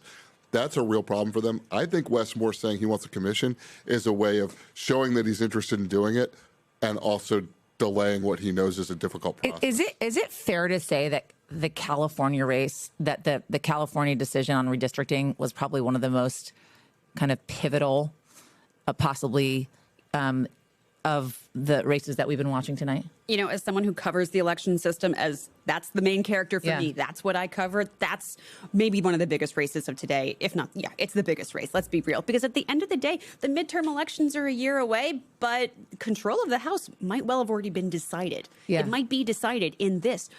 But let's be real. Republicans are running ahead when it comes to the gerrymandering wars. Alan, I also want to talk New York because you've been spending a lot of time with Zohran Mamdani. We heard from him when we came at the top of the show because, you know, he was kind of taking his victory lap, given his victory speech. And as we think about pivotal elections, this seems to be one, history in the making. And history was made at a lot of races, we will say, right? Abigail Spanberger, the first female governor in Virginia. Mikey Sherrill, there's never been 3 consecutive of the same party governors in New Jersey since, I believe, 1961, the first Muslim mayor of New York City. So that's history in the making as well. Does Zohran Mamdani see himself as the future of, or a part of the future of the Democratic Party? I mean, he certainly sees himself as the future of the Democratic Party, and I think a lot of folks also see him as a big part of the future. I think to tie together California and New York and a couple other things we saw tonight, you know, Donald Trump remade the rules of American politics. And I think the big story tonight is that this was the night that Democrats really seemed to adjust to those rules. Zohran in New York, I mean, you think about during the course of this election, how many people in his own party came out and said, you know, he is too extreme to elect. Andrew Cuomo, the longtime Democratic governor, was running against him on a message of this guy's way too extreme to elect. Democratic voters said, no, he's not. We're electing him. In California, Gavin Newsom changed the entire game here in terms of redistricting. They said this couldn't be done. He did it. And Democratic voters overwhelmingly supported it. And in Virginia, you had a candidate for attorney general who had text messages out there, essentially where he said, you know, if the children of his opponents died, it might be helpful in getting certain policies passed. Democratic voters just elected him too, even after people were saying he should drop out of the race entirely. So we're in a totally new landscape now, for better or worse. But it seemed like if you're really thinking ahead to the midterms, you know, the story of tonight of Democrats adjusting to the new reality of American politics, I mean, that's going to have a huge impact next year. John Allen made the point that he felt as if Zohran was Mayor-elect Mamdani kind of made some concessions in his victory speech. Specifically when it came to addressing Jewish voters. What was the other concession that you felt as if he made? Yeah, I mean, his talk about safety and justice. Right, because at one point he was saying defund the police. Right, he was a defund the police guy. Now he's talking about let's do additional things, community representatives and things like that. Having spent time with him, did you feel as if those were concessions or that was always kind of part of his campaign and he was being misrepresented? I think that was part of his campaign messaging, especially in the stretch run. I think what was so notable to me about the speech is that for months now, as this general election's dragged on, he has tried to be very, very careful and come across as super conciliatory, bring everybody in, and not be someone who came across as too much of a, let's say, a fire breather. Mm-hmm. And tonight he gave that fire breathing speech where it seemed like he wasn't trying to hold himself back. You know, there was a line where he was talking about now he feels that folks have the ability to breathe, that he has won. And I could tell in the speech that was almost a parallel to how he himself felt. Now that he has won, he is able to breathe and deliver the message that he feels passionately about. Steve, we haven't talked about I'm jumping around a lot here, but it's because so much was going on. We haven't talked about the Virginia AG. And as we talk about how the Democrats had a very big night, that was kind of one of the races that we were watching to see, okay, that might be a loss, right? Especially possibly because of the controversial text messages that had surfaced recently after the killing of Charlie Kirk, in which he basically targeted a political opponent years ago in this text messaging, and children as well. And yet he pulled out. He won, right, tonight. Not by a lot, but he won. What is that saying about the state of things?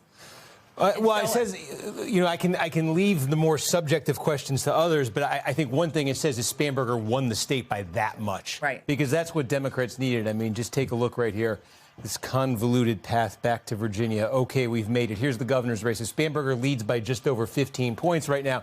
You take a look at the attorney general's race. So Jay Jones, this is the Democrat we're talking about, who's won. It's about 6.5 points. So he underperforms by about 9 points, does about 9 points worse than Spanberger did. I think a lot of folks thought he was going to do something in that neighborhood worse than Spanberger. And the question was, could she win by enough that it wouldn't matter for Democrats? And the answer is she did win by enough. I mean, some of the places, at least earlier, we were tracking this pretty closely where you saw some pretty big drop-off. Let's take a look here. 19 points. That's the margin that Jay Jones wins Loudoun County in the attorney general's race. Yeah, okay, there you go. That's a 10-point difference there. Again, that's about consistent with what we had statewide. 33 points in Prince William. Down to 25. Okay, yeah, I mean, earlier I thought there was a bigger gap there. That's why I was looking. Yeah, to me, it just says that Spanberger won by a very big margin tonight, and it was enough to carry over a candidate who was badly wounded. And there's broader questions there about the political universe we live in now, where that probably would have made your candidacy unfathomable in the past, and now it doesn't. But I'll leave that to you. Because there was a real possibility that had Spanberger not won with the spread that she won, Jay Jones could very well have lost this election. Yeah, there was all this discussion heading into the election about how he might bring her down. Right. Obviously, that didn't happen, and in fact, he rode her coattails. Right. She brought him up. 46% said that in Virginia, 46% of people said that his comments were disqualifying. And by the way, I'm willing to say something subjective here. You shouldn't talk about killing your opponents or hoping that they die or that their children die in their mother's arms. I'm perfectly happy taking that position. He did that. 46% said that those comments were disqualifying.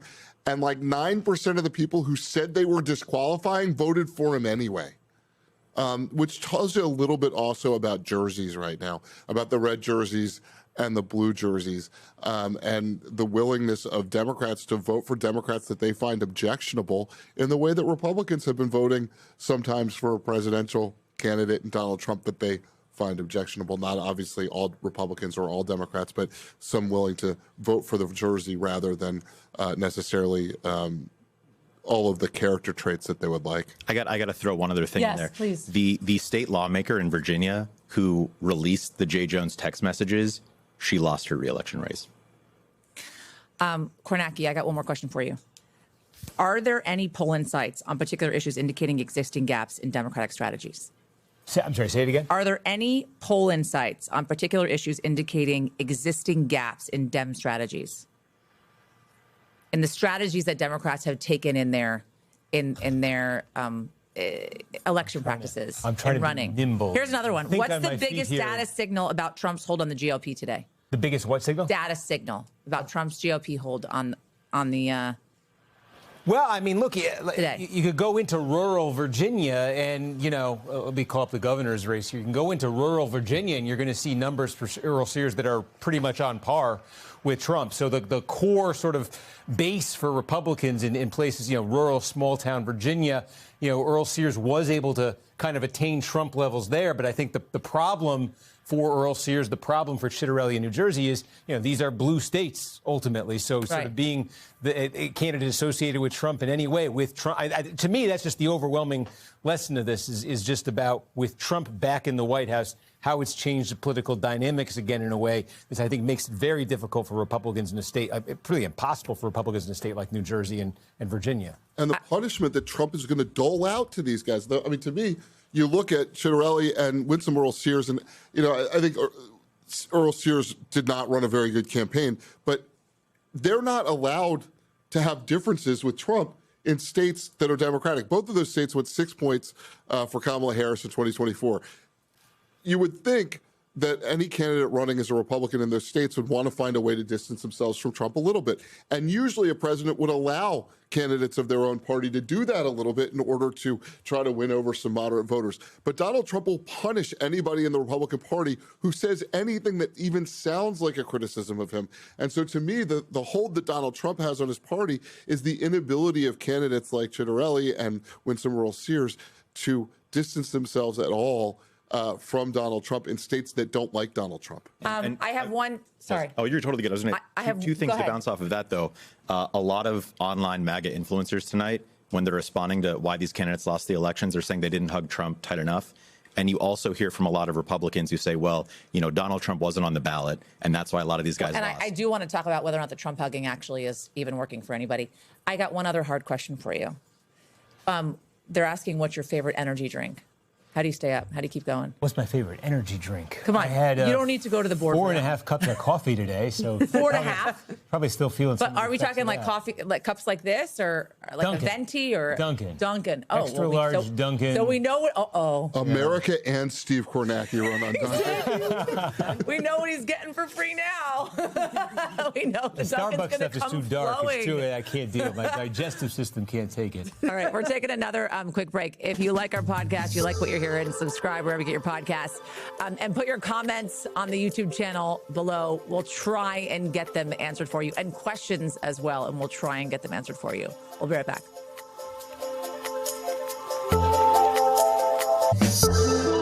You gotta love that behind-the-scenes look of the control room while we're in our 2-minute break. just working away, yelling. There they are, giving us the. Hi guys, are we doing okay? Okay. Well, they wouldn't do thumbs down if we weren't, by the way. Party out there. Exactly. They're an honest crew. Exactly. We don't have a ton of time left, Laura, but... What do you mean? This thing with the time, I don't get. Really do. Limitless. But here's the thing. You're used to being on the Today Show. You should know about breaks, my friend. I thought we had the beauty of just endless time here.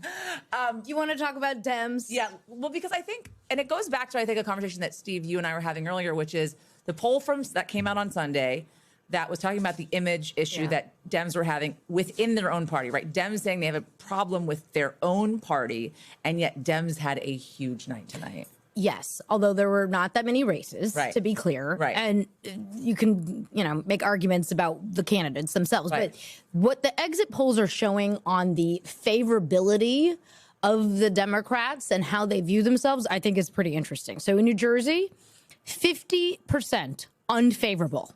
In Virginia, 50% unfavorable. Wow. In New York, 44% unfavorable. Wow. In California, 41% unfavorable. Wow. There's something going on there. Yeah. Now, they still came out and they still voted for Democrats, but holding their nose. What do you do with that going into a midterm? Yeah. How do you leverage what the Democrats did well here on issues of affordability and cost of living and the economy? Change because you have an image issue. Yeah. Right? Yeah. But is the I would like to know more about, like, what is the unfavorable thing? Is it that you're not going at Trump hard enough? Is it that you're not talking about the economy enough? Is it that, like, what is the thing fighting on voters' behalf? What is the thing that's making the Democrats unfavorable to Democrats? It's that they're not winning. Yes. But I mean, they at won the end tonight. of the day, and everybody's got a different idea of what it is that they should do. They won tonight. But they won tonight. So is that... right. So I think that will probably make it a little better for them in the short term. But also, they do have a much deeper disaffection with the leadership of their party, with the people who have been in power. They listened for years about how Joe Biden was fine and how he should run for re-election. And they trusted the people who were close to him. It was like PTSD a little bit. 100%. I mean, they listened to donors that wanted them to give money, or fundraising arms that wanted them to give money, and then they watched this debacle last year. And there's no other way to put it. I mean, you could put it in worse, more profane language, but Joe Biden fell apart on a debate stage, and the reality that a lot of America saw, that wasn't just listening to the Democratic leadership and repeating its talking points, suddenly was aware that it had been lied to for a long time, and it hurt. And then Kamala Harris comes in, replaces Joe Biden, and loses. And the Democratic voters are looking around going, how can I trust Chuck Schumer? How can I trust Hakeem Jeffries? How can I trust any of these people that were close to Joe Biden and lied to me about this and told me everything was fine and, by the way, took my money?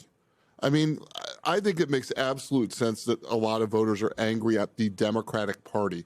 That does not mean that they are not Democrats. Doesn't mean that they don't share values with the Democratic Party. And it certainly as hell doesn't mean that they're not going to show up to vote against Donald Trump Republicans. It's also, it speaks to the poll that I brought up a couple of times, but I don't know why I'm obsessed with it, is I believe, and Steve, correct me if I'm wrong, it was 57% of voters feeling as if, or people that were polled feeling as if every lawmaker should be replaced in Washington, right? That came out on Sunday. Was that the poll? Was that the number, I believe? Yeah, it was in that range. Exact number, but yes, it was, yeah.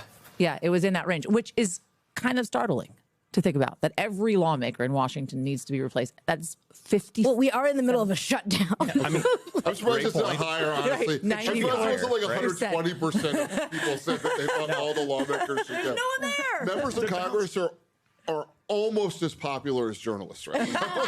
And lawyers. To bounce off what John was saying about leadership, though, jeans. Democratic leaders were saying for 8 years, you need to follow our prescription to be able to beat Trump and keep him out of power. And that prescription led to 2 losses against Trump, right? So it's a huge credibility crisis. And I think something that Steve pointed out earlier that is really interesting is that if you look at the Republican vote totals tonight, like for a Winsome Sears or a Jack Chiarelli, they line up very closely with what Trump's approval rating is in the state. Whereas Democrats were outrunning what their favorability numbers were. Yeah, right? That is a really good point. And so, I mean, Steve might have some thoughts there, but like what that portends going forward, in that the Republican numbers are so closely tied to Trump's approval, whereas Democrats are outrunning their favorability slightly. You got anything?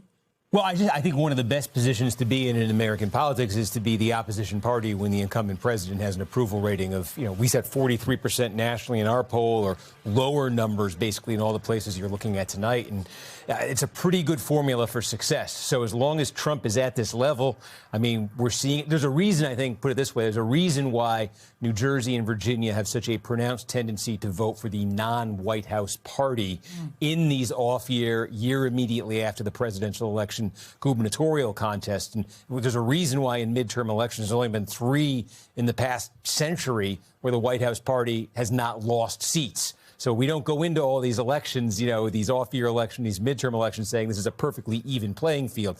The opposition party tends to have an advantage. So, so it's sort of one of these things. Yeah, I can think back. I'm an old person. I can remember, when Bill Clinton got elected in 1992, and the Democrats had broken the Electoral College lock of the Republicans. It was a brand new era. And then 2 years later is the Republican Revolution of 1994. Democrats were in despair in 2004 when George W. Bush got reelected. Karl Rove talked about a 40-year majority for the Republicans. It was gone in 2 years. Obama got elected in 2008. World historic of 2010. So it just keeps happening. Yeah, it's the nature of the game. It's the way things go. I want to go back to Pennsylvania, and I want to go back to California. Okay. Right? I want to talk first about the retaining of the seats and the importance of that for Democrats, for instance, who are invested in that. Because retaining of the Supreme Court seats in Pennsylvania. Yes, I think it's particularly on the issues of voting and mail-in voting and how important those seats can be for Democrats. Again, there's so much that happens on the local level that we just sort of discount, right? Right. But the state Supreme Court, if they had not retained those seats, that would have been a devastating blow to the Democrats. And it just wasn't a race that anybody was really paying that much attention to. And it would have been a lock. It would have been 2-2, essentially, right? Yeah. So everything would have been locked. It would have been logjam. And particularly, I think, heading into the midterms, to have that locked up for Democrats, they have to be breathing a pretty big sigh of relief. And then what about talk me through this SCOTUS decision that is like looming out there. Could this basically reverse the California redistricting? No. It's basically what if it actually was to come to pass. It's a sleeper case that. Again, what is that? What do you mean sleeper? It's a sleeper case because we're not talking about it normally. Yeah, well, now we are. I'm only talking about it on the podcast. Yes. I haven't been on TV talking about redistricting. As you know, I throw things at people that they don't know the answers to. Steve, I got another one for you. Just wait. The basic gist is the civil rights, like landmark voting rights law the Supreme Court has in front of its desk right now and could potentially strike down. Will it? Probably not. Are people hand-wringing about it? Yes. Okay. And the idea would be that if they actually said, oh, yeah, that key part of the voting rights law is just wiped out, then you're going to see a lot more of what's happening in California because it's going to set off just enormous amounts of map redrawing all over the place in ways that historically would disenfranchise black voters. Jonathan Allen, where are you tonight? What's your... I'm on the Yas cast. I mean, are you kidding? What is your big takeaway from the evening? My big takeaway from the evening is this was a better night for Democrats than I had expected, and I think that most people expected. It basically tracks with what you would have thought on the sort of big issues, like the California redistricting was going to pass, Zohran Mamdani was going to win in New York, Sherrill and Spanberger were going to win in New Jersey and Virginia. The margins in Virginia and especially in New Jersey, these 6-point wins for Harris just a year ago, now expanding into double-digit territory. I think it was a good night for all the people who don't want to call themselves members of the Democratic Party, who are interested in having energy and enthusiasm and trying to win the midterms. This is our last real test before we see that, how that's going to turn out. And if you're the Democrats, you have to feel like you're in a pretty good place. And if you're the Republicans, you have an opportunity, if you want, to go back to the drawing board a little bit. If you're President Trump, you have an opportunity to adjust what you're doing. I would just say history suggests presidents don't really do that, and certainly not based on off-year election results rather than midterms. Do you think the wins in Virginia and New Jersey were votes for the candidates or votes against Donald Trump? And I ask this because I actually heard Mikey Sherrill on the Chelsea Handler podcast a couple of weeks ago. And not only did she group the two of them together, they were congressional roommates, right? But she said a vote for both myself, Mikey Sherrill, and Abigail Spanberger in Virginia is a vote against Donald Trump. She talked about a lot of the other issues as well. But I thought it pretty fascinating, not only that she was grouping herself with Abigail Spanberger, but she was outright saying, this is a vote against Donald Trump. This is us fighting back. Yeah, so it's the most unifying thing anybody can say who wants Democratic votes, or the votes of people who don't want to be considered Democrats who vote with Democrats, right? So it makes sense that the two of them wanted to do that. Both of them, and particularly Spanberger, ignored a whole bunch of questions about like social issues to focus on the economy. I mean, these were two very tightly... Well, Spanberger was asked about trans rights, and she said, why do I need to talk about that? I need to talk about the economy. Do you know what's happening in my state? Which is sort of a double choice there, right? Like, number one, you are continuing to talk about the economy, but you're also telling people that you're continuing to talk about the economy, as opposed to Zohran Mamdani, who had a very clear, articulated vision for the policies that he was going to bring forward. That's not what Spanberger and Sherrill were trying to do. They come from states where Donald Trump is deeply unpopular, as Steve was just telling us.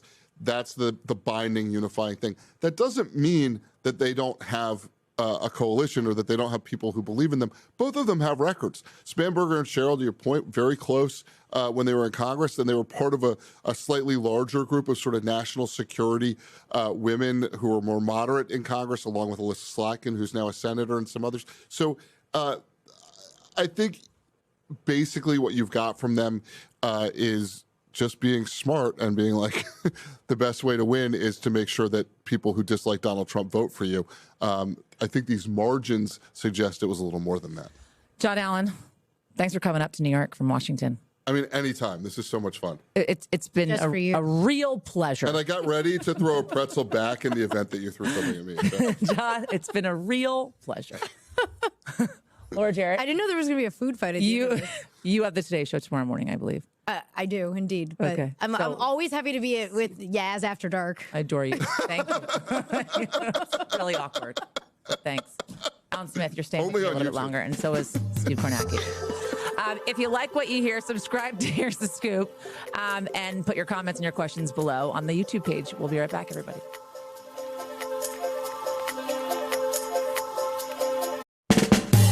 Everybody, welcome to Here's the Scoop from NBC News. I'm Yasmin Vasugian. It is good to have you back. We got a full cast of characters. It is election night here in America. And yes, it is an off election year, but it's an incredibly important election. We're talking about redistricting, and we're talking about the first time that we're hearing from voters in a major election after Donald Trump is serving his second term in the White House.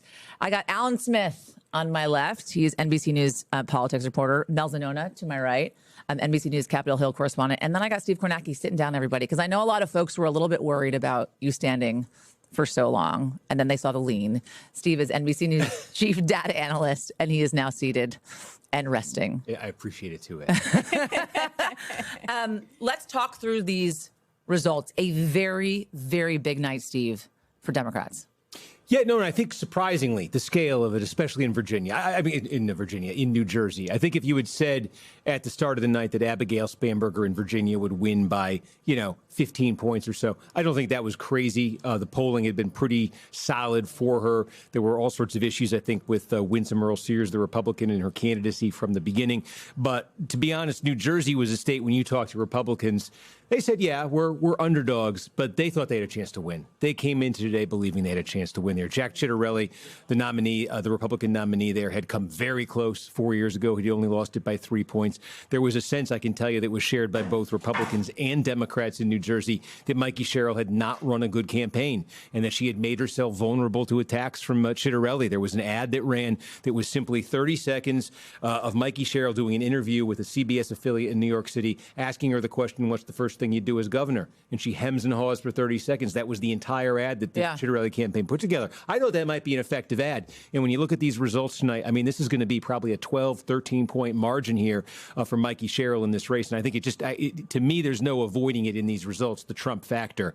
I think there was just a combination here of voters who are already dug in against Trump, who are super motivated to vote, and then voters, I think, reacting to a president who had a low 40s approval rating in New Jersey. So you have Abigail Spanberger with this 13 or 14 point spread. You have Mikey Sherrill with a 13 or so point spread, both Democrats winning their races for governors in New Jersey and Virginia, respectively. You have Zohran Mamdani winning the mayor's office in New York City, breaking that 50 percentage point mark, which is a very big deal. And then you have the redistricting win in California for Democrats there as well, I believe, with a 30-point or so spread voting yes. What did you see specifically in New York City, Steve, and California as well? Yeah, I mean, look, California was interesting to me because when this first became an issue over the summer, Newsom made this play and it's going to go to the voters. I actually thought it might be close. Because California voters had passed the redistricting reform just over a decade ago. Newsom himself was not the most popular in polling in California. And I thought maybe this is a chance, maybe voters are going to see this as a chance where they could vote against Newsom, in effect, without electing a Republican, because California is still a very blue state.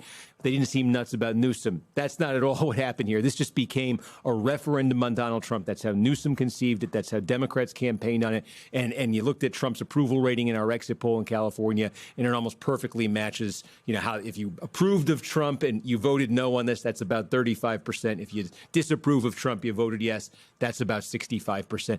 The New York City one ends up being the closest race of the night. Yeah. And it is, it's not a nail biter, but it was 8 points. It's probably 9 points. And you were surprised by that? You thought it was going to be more? I think so. There was more consolidation. I mean, look, we talked for a long time. Do you think that was the Trump factor? Do you think it was the president's endorsement of Cuomo overnight?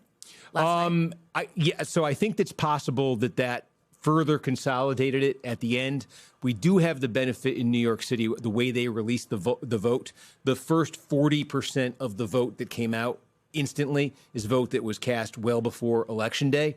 And you already saw in that Curtis Sliwa, the Republicans' number, was significantly lower than it had been in polling. It came further down. Yeah, in other words, he was running at about just under 10%. I'd say 9.5% in the pre-election day vote, and he's going to end up somewhere around 7%. So I do think potentially that Trump thing along with all sort of the anti-Mamdani energy, might have resulted in a little more consolidation on Election Day. There was more consolidation than I thought there'd be. And yeah, I mean, it is a solid win for Mamdani. It's high single digits, and I think he's going to be just on the north side of 50%. But there's a lot of opposition to him here, too, for a Democratic nominee and an overwhelmingly Democratic city. And I think there's this question of, does a candidate like and now Mayor-elect Mamdani only work in a city like New York, for instance, or San Francisco? Or can this type of candidate work elsewhere throughout the country? You've spent a lot of time with the mayor-elect.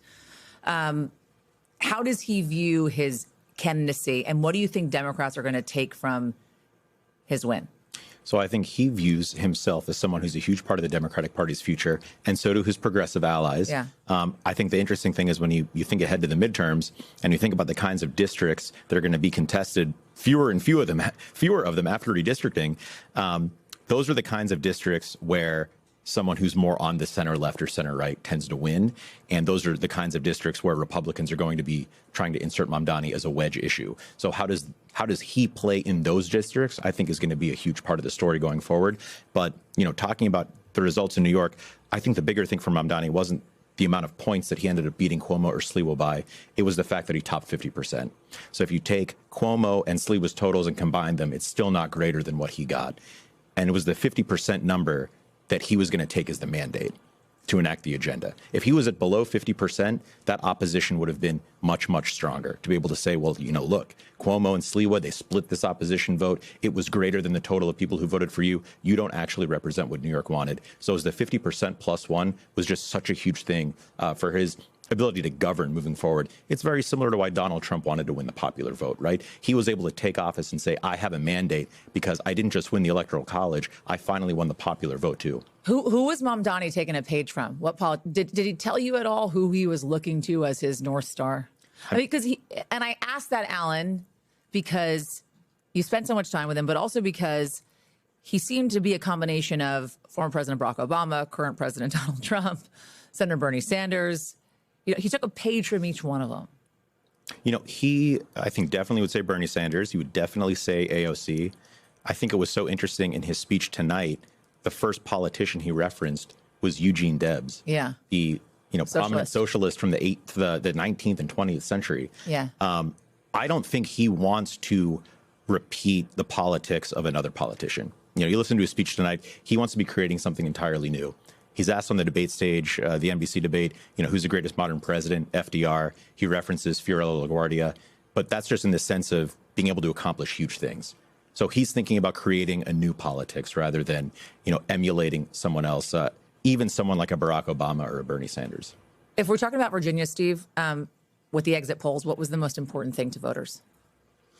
Well, the economy. Yeah. Tops. And we saw this in New Jersey, too. And we've seen this, frankly, in a lot of exit polls now for the last few years. So it's nothing new. It's just that I think the sense of the blame that voters have changes with Trump back in the White House. And so Republicans are taking the brunt of it. Republicans took the brunt of it in Virginia and in New Jersey. So if we're looking at, Mel, Virginia, you're on Capitol Hill every day. We are now in the longest government shutdown in U.S. history. Economy is the number one issue for Virginia voters, right, who have also been affected by these DOGE cuts. You had the president putting out on True Social that it's obvious that this is not only because he's not on the ballot, but because of the shutdown. Is the shutdown going to end?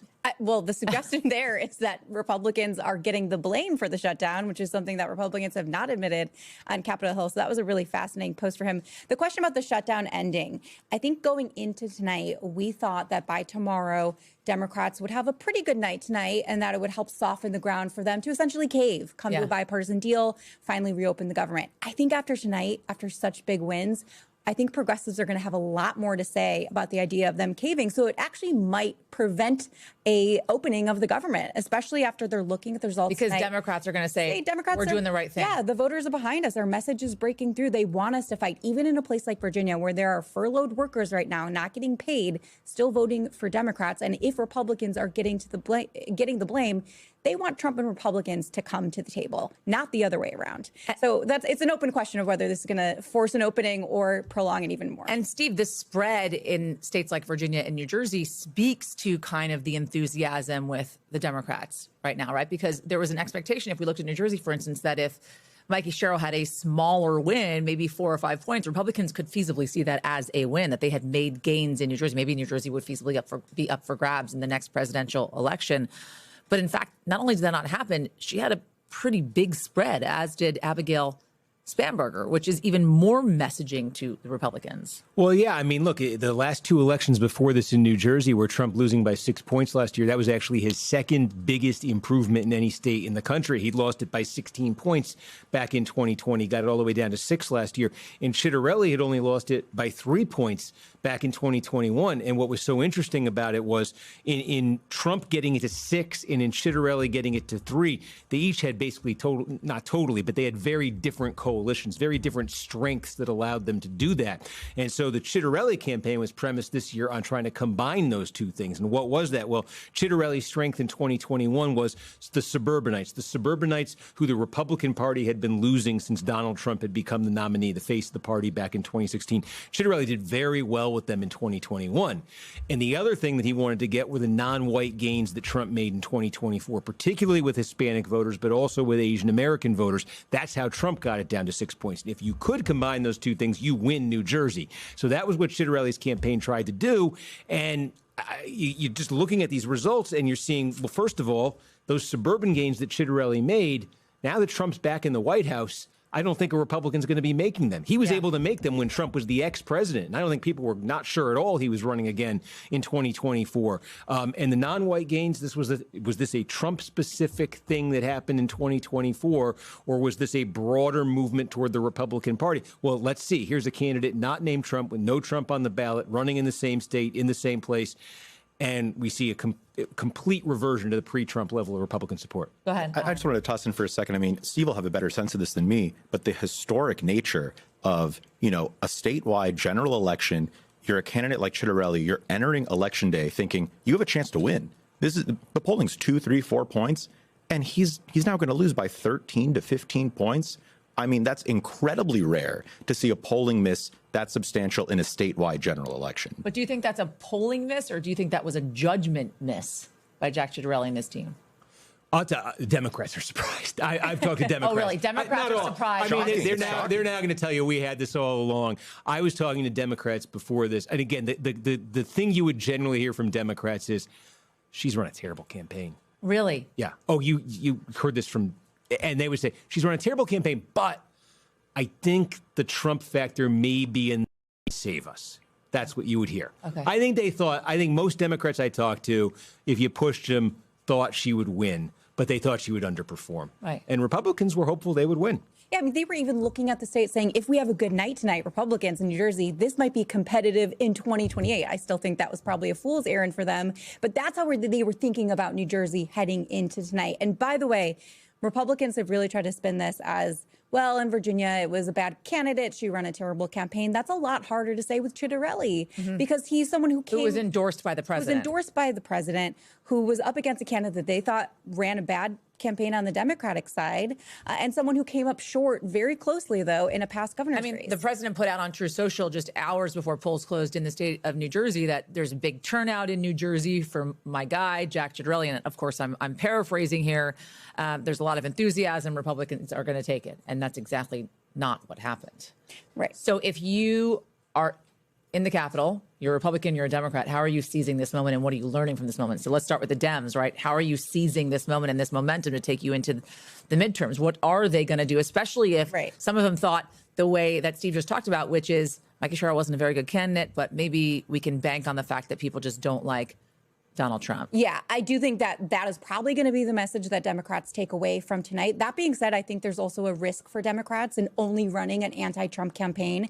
When they won back the House in a blue wave in 2018, that was the first midterm after Trump's first election, they ran on an issue. They gave voters something to vote for. That was healthcare. You see them trying to replicate that now with the shutdown fight. But I do think the affordability issue is something that was the through line between Mamdani, Sherrill, and Spanberger. I think that'll be the big takeaway for Democrats. For Republicans, There's a split right now. Some of them see this as a 5-alarm fire, especially in some of these swing districts. I mean, are they thinking we hug the president more or we back away? That's exactly the debate. Do we hug him more, hug him less? You had some of these, Alex Bruchowitz, he's like a far-right influencer, conservative online guy. He says it's the reason why Republicans had such a bad performance this night is because they didn't hug Trump enough. So that just really shows the split in the party right now. And Trump's not going to let any Republican hug him less tightly. That's the problem, right? That is the sort of existential crisis for every Republican. Can we talk California exit polling and how they see Governor Gavin Newsom right now in California? Yeah, I mean, look, I think he's actually improved his standing, in the course of this campaign. And again, I thought when this began that this might actually hurt him. I thought that it might open him up to the charge that, hey, California's got all these problems and you're busy worrying about congressional maps and control of Congress. But I mean, part of this, I think one of the lessons here is the degree to which, I mean, this is nothing new, but I think it's just accelerating even and deepening even more the nationalization of politics. I mean, we can have an election in California, an election in Virginia, an election in New Jersey, but national politics shape it just so much now. I mean, it's hard for me to look at all these results we're talking about this and not see Trump as the common thread, talking about who's going to run Trenton, who's going to run Richmond, whether maps are going to be redrawn, in California, even playing into this New York City race as well. So ultimately, I mean, voters are national politics minded. Gavin Newsom has remade his image, right, on the national stage with this win in California, but also the way in which he's been communicating, I would say, over the last year through his podcast and the people that he is willing to speak to, right? Is this now a turn to 2028? Oh, absolutely. This is a moment. I mean, it already was. Yeah. Let's be honest. Yeah. Well, he's not only positioned himself now very effectively as the face of the Trump opposition, he's also expanded his donor base. He has 100,000 new people who he has their mailing list. Yeah, a mailing list. Yeah. So this is definitely a turn for him where he can now say, I led this fight successfully against Trump and make a good case for 2020. Is he well liked in the halls of the Capitol, Gavin Newsom? That depends. Nancy Pelosi is one of his top allies. There are some other people who he rubs sort of the wrong way. But like everyone, who? I can't reveal that information right now. But I will say he is someone that a lot of Democrats are looking more and more to, especially with that communication, what he's been doing on Twitter, for example, punching back at Trump. That is something everyone wants to see in their Democratic leadership right now. How much are we going to hear the words Zohran Mamdani, socialist Zohran Mamdani, coming from Speaker Mike Johnson? Too many to count. If I'm going to go to the GOP leadership press conference tomorrow, I'm going to bet 20 times. I mean, are they going to use this between now and the midterms? Is this going to be part of their politicking? This is going to be their chief strategy, I would say. I mean, this is probably the only good thing that happened for Republicans tonight is Mamdani winning. They're going to try to yoke every single Democratic candidate to Mamdani. I don't know that totally works. The NRCC did have some internal polling that shows Mamdani has an 80% name ID and that he has really low favorability. So maybe that does work. But they're certainly going to try in the Republican Party.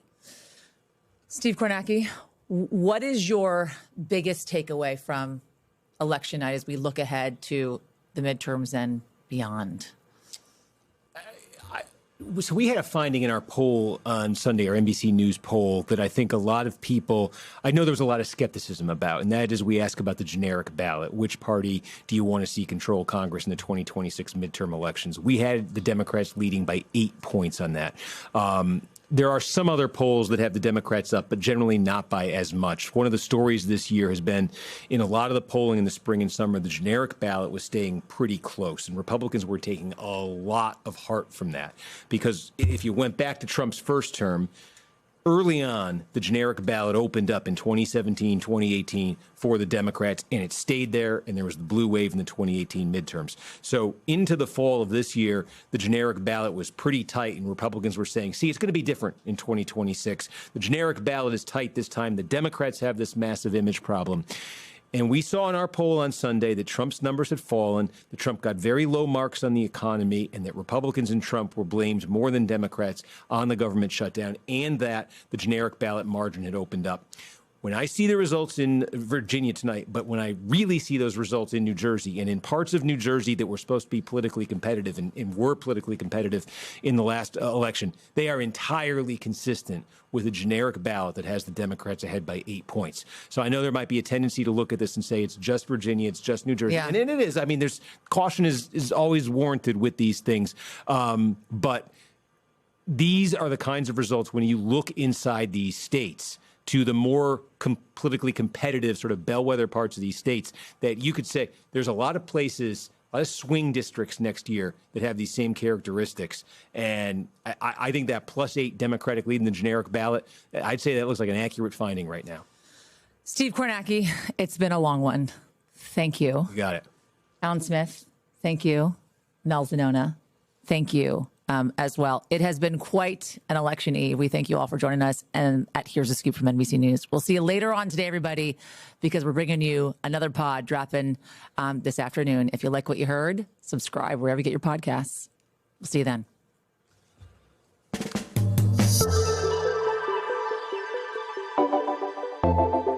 We thank you for watching, and remember, stay updated on breaking news and top stories on the NBC News app or watch live on our YouTube channel.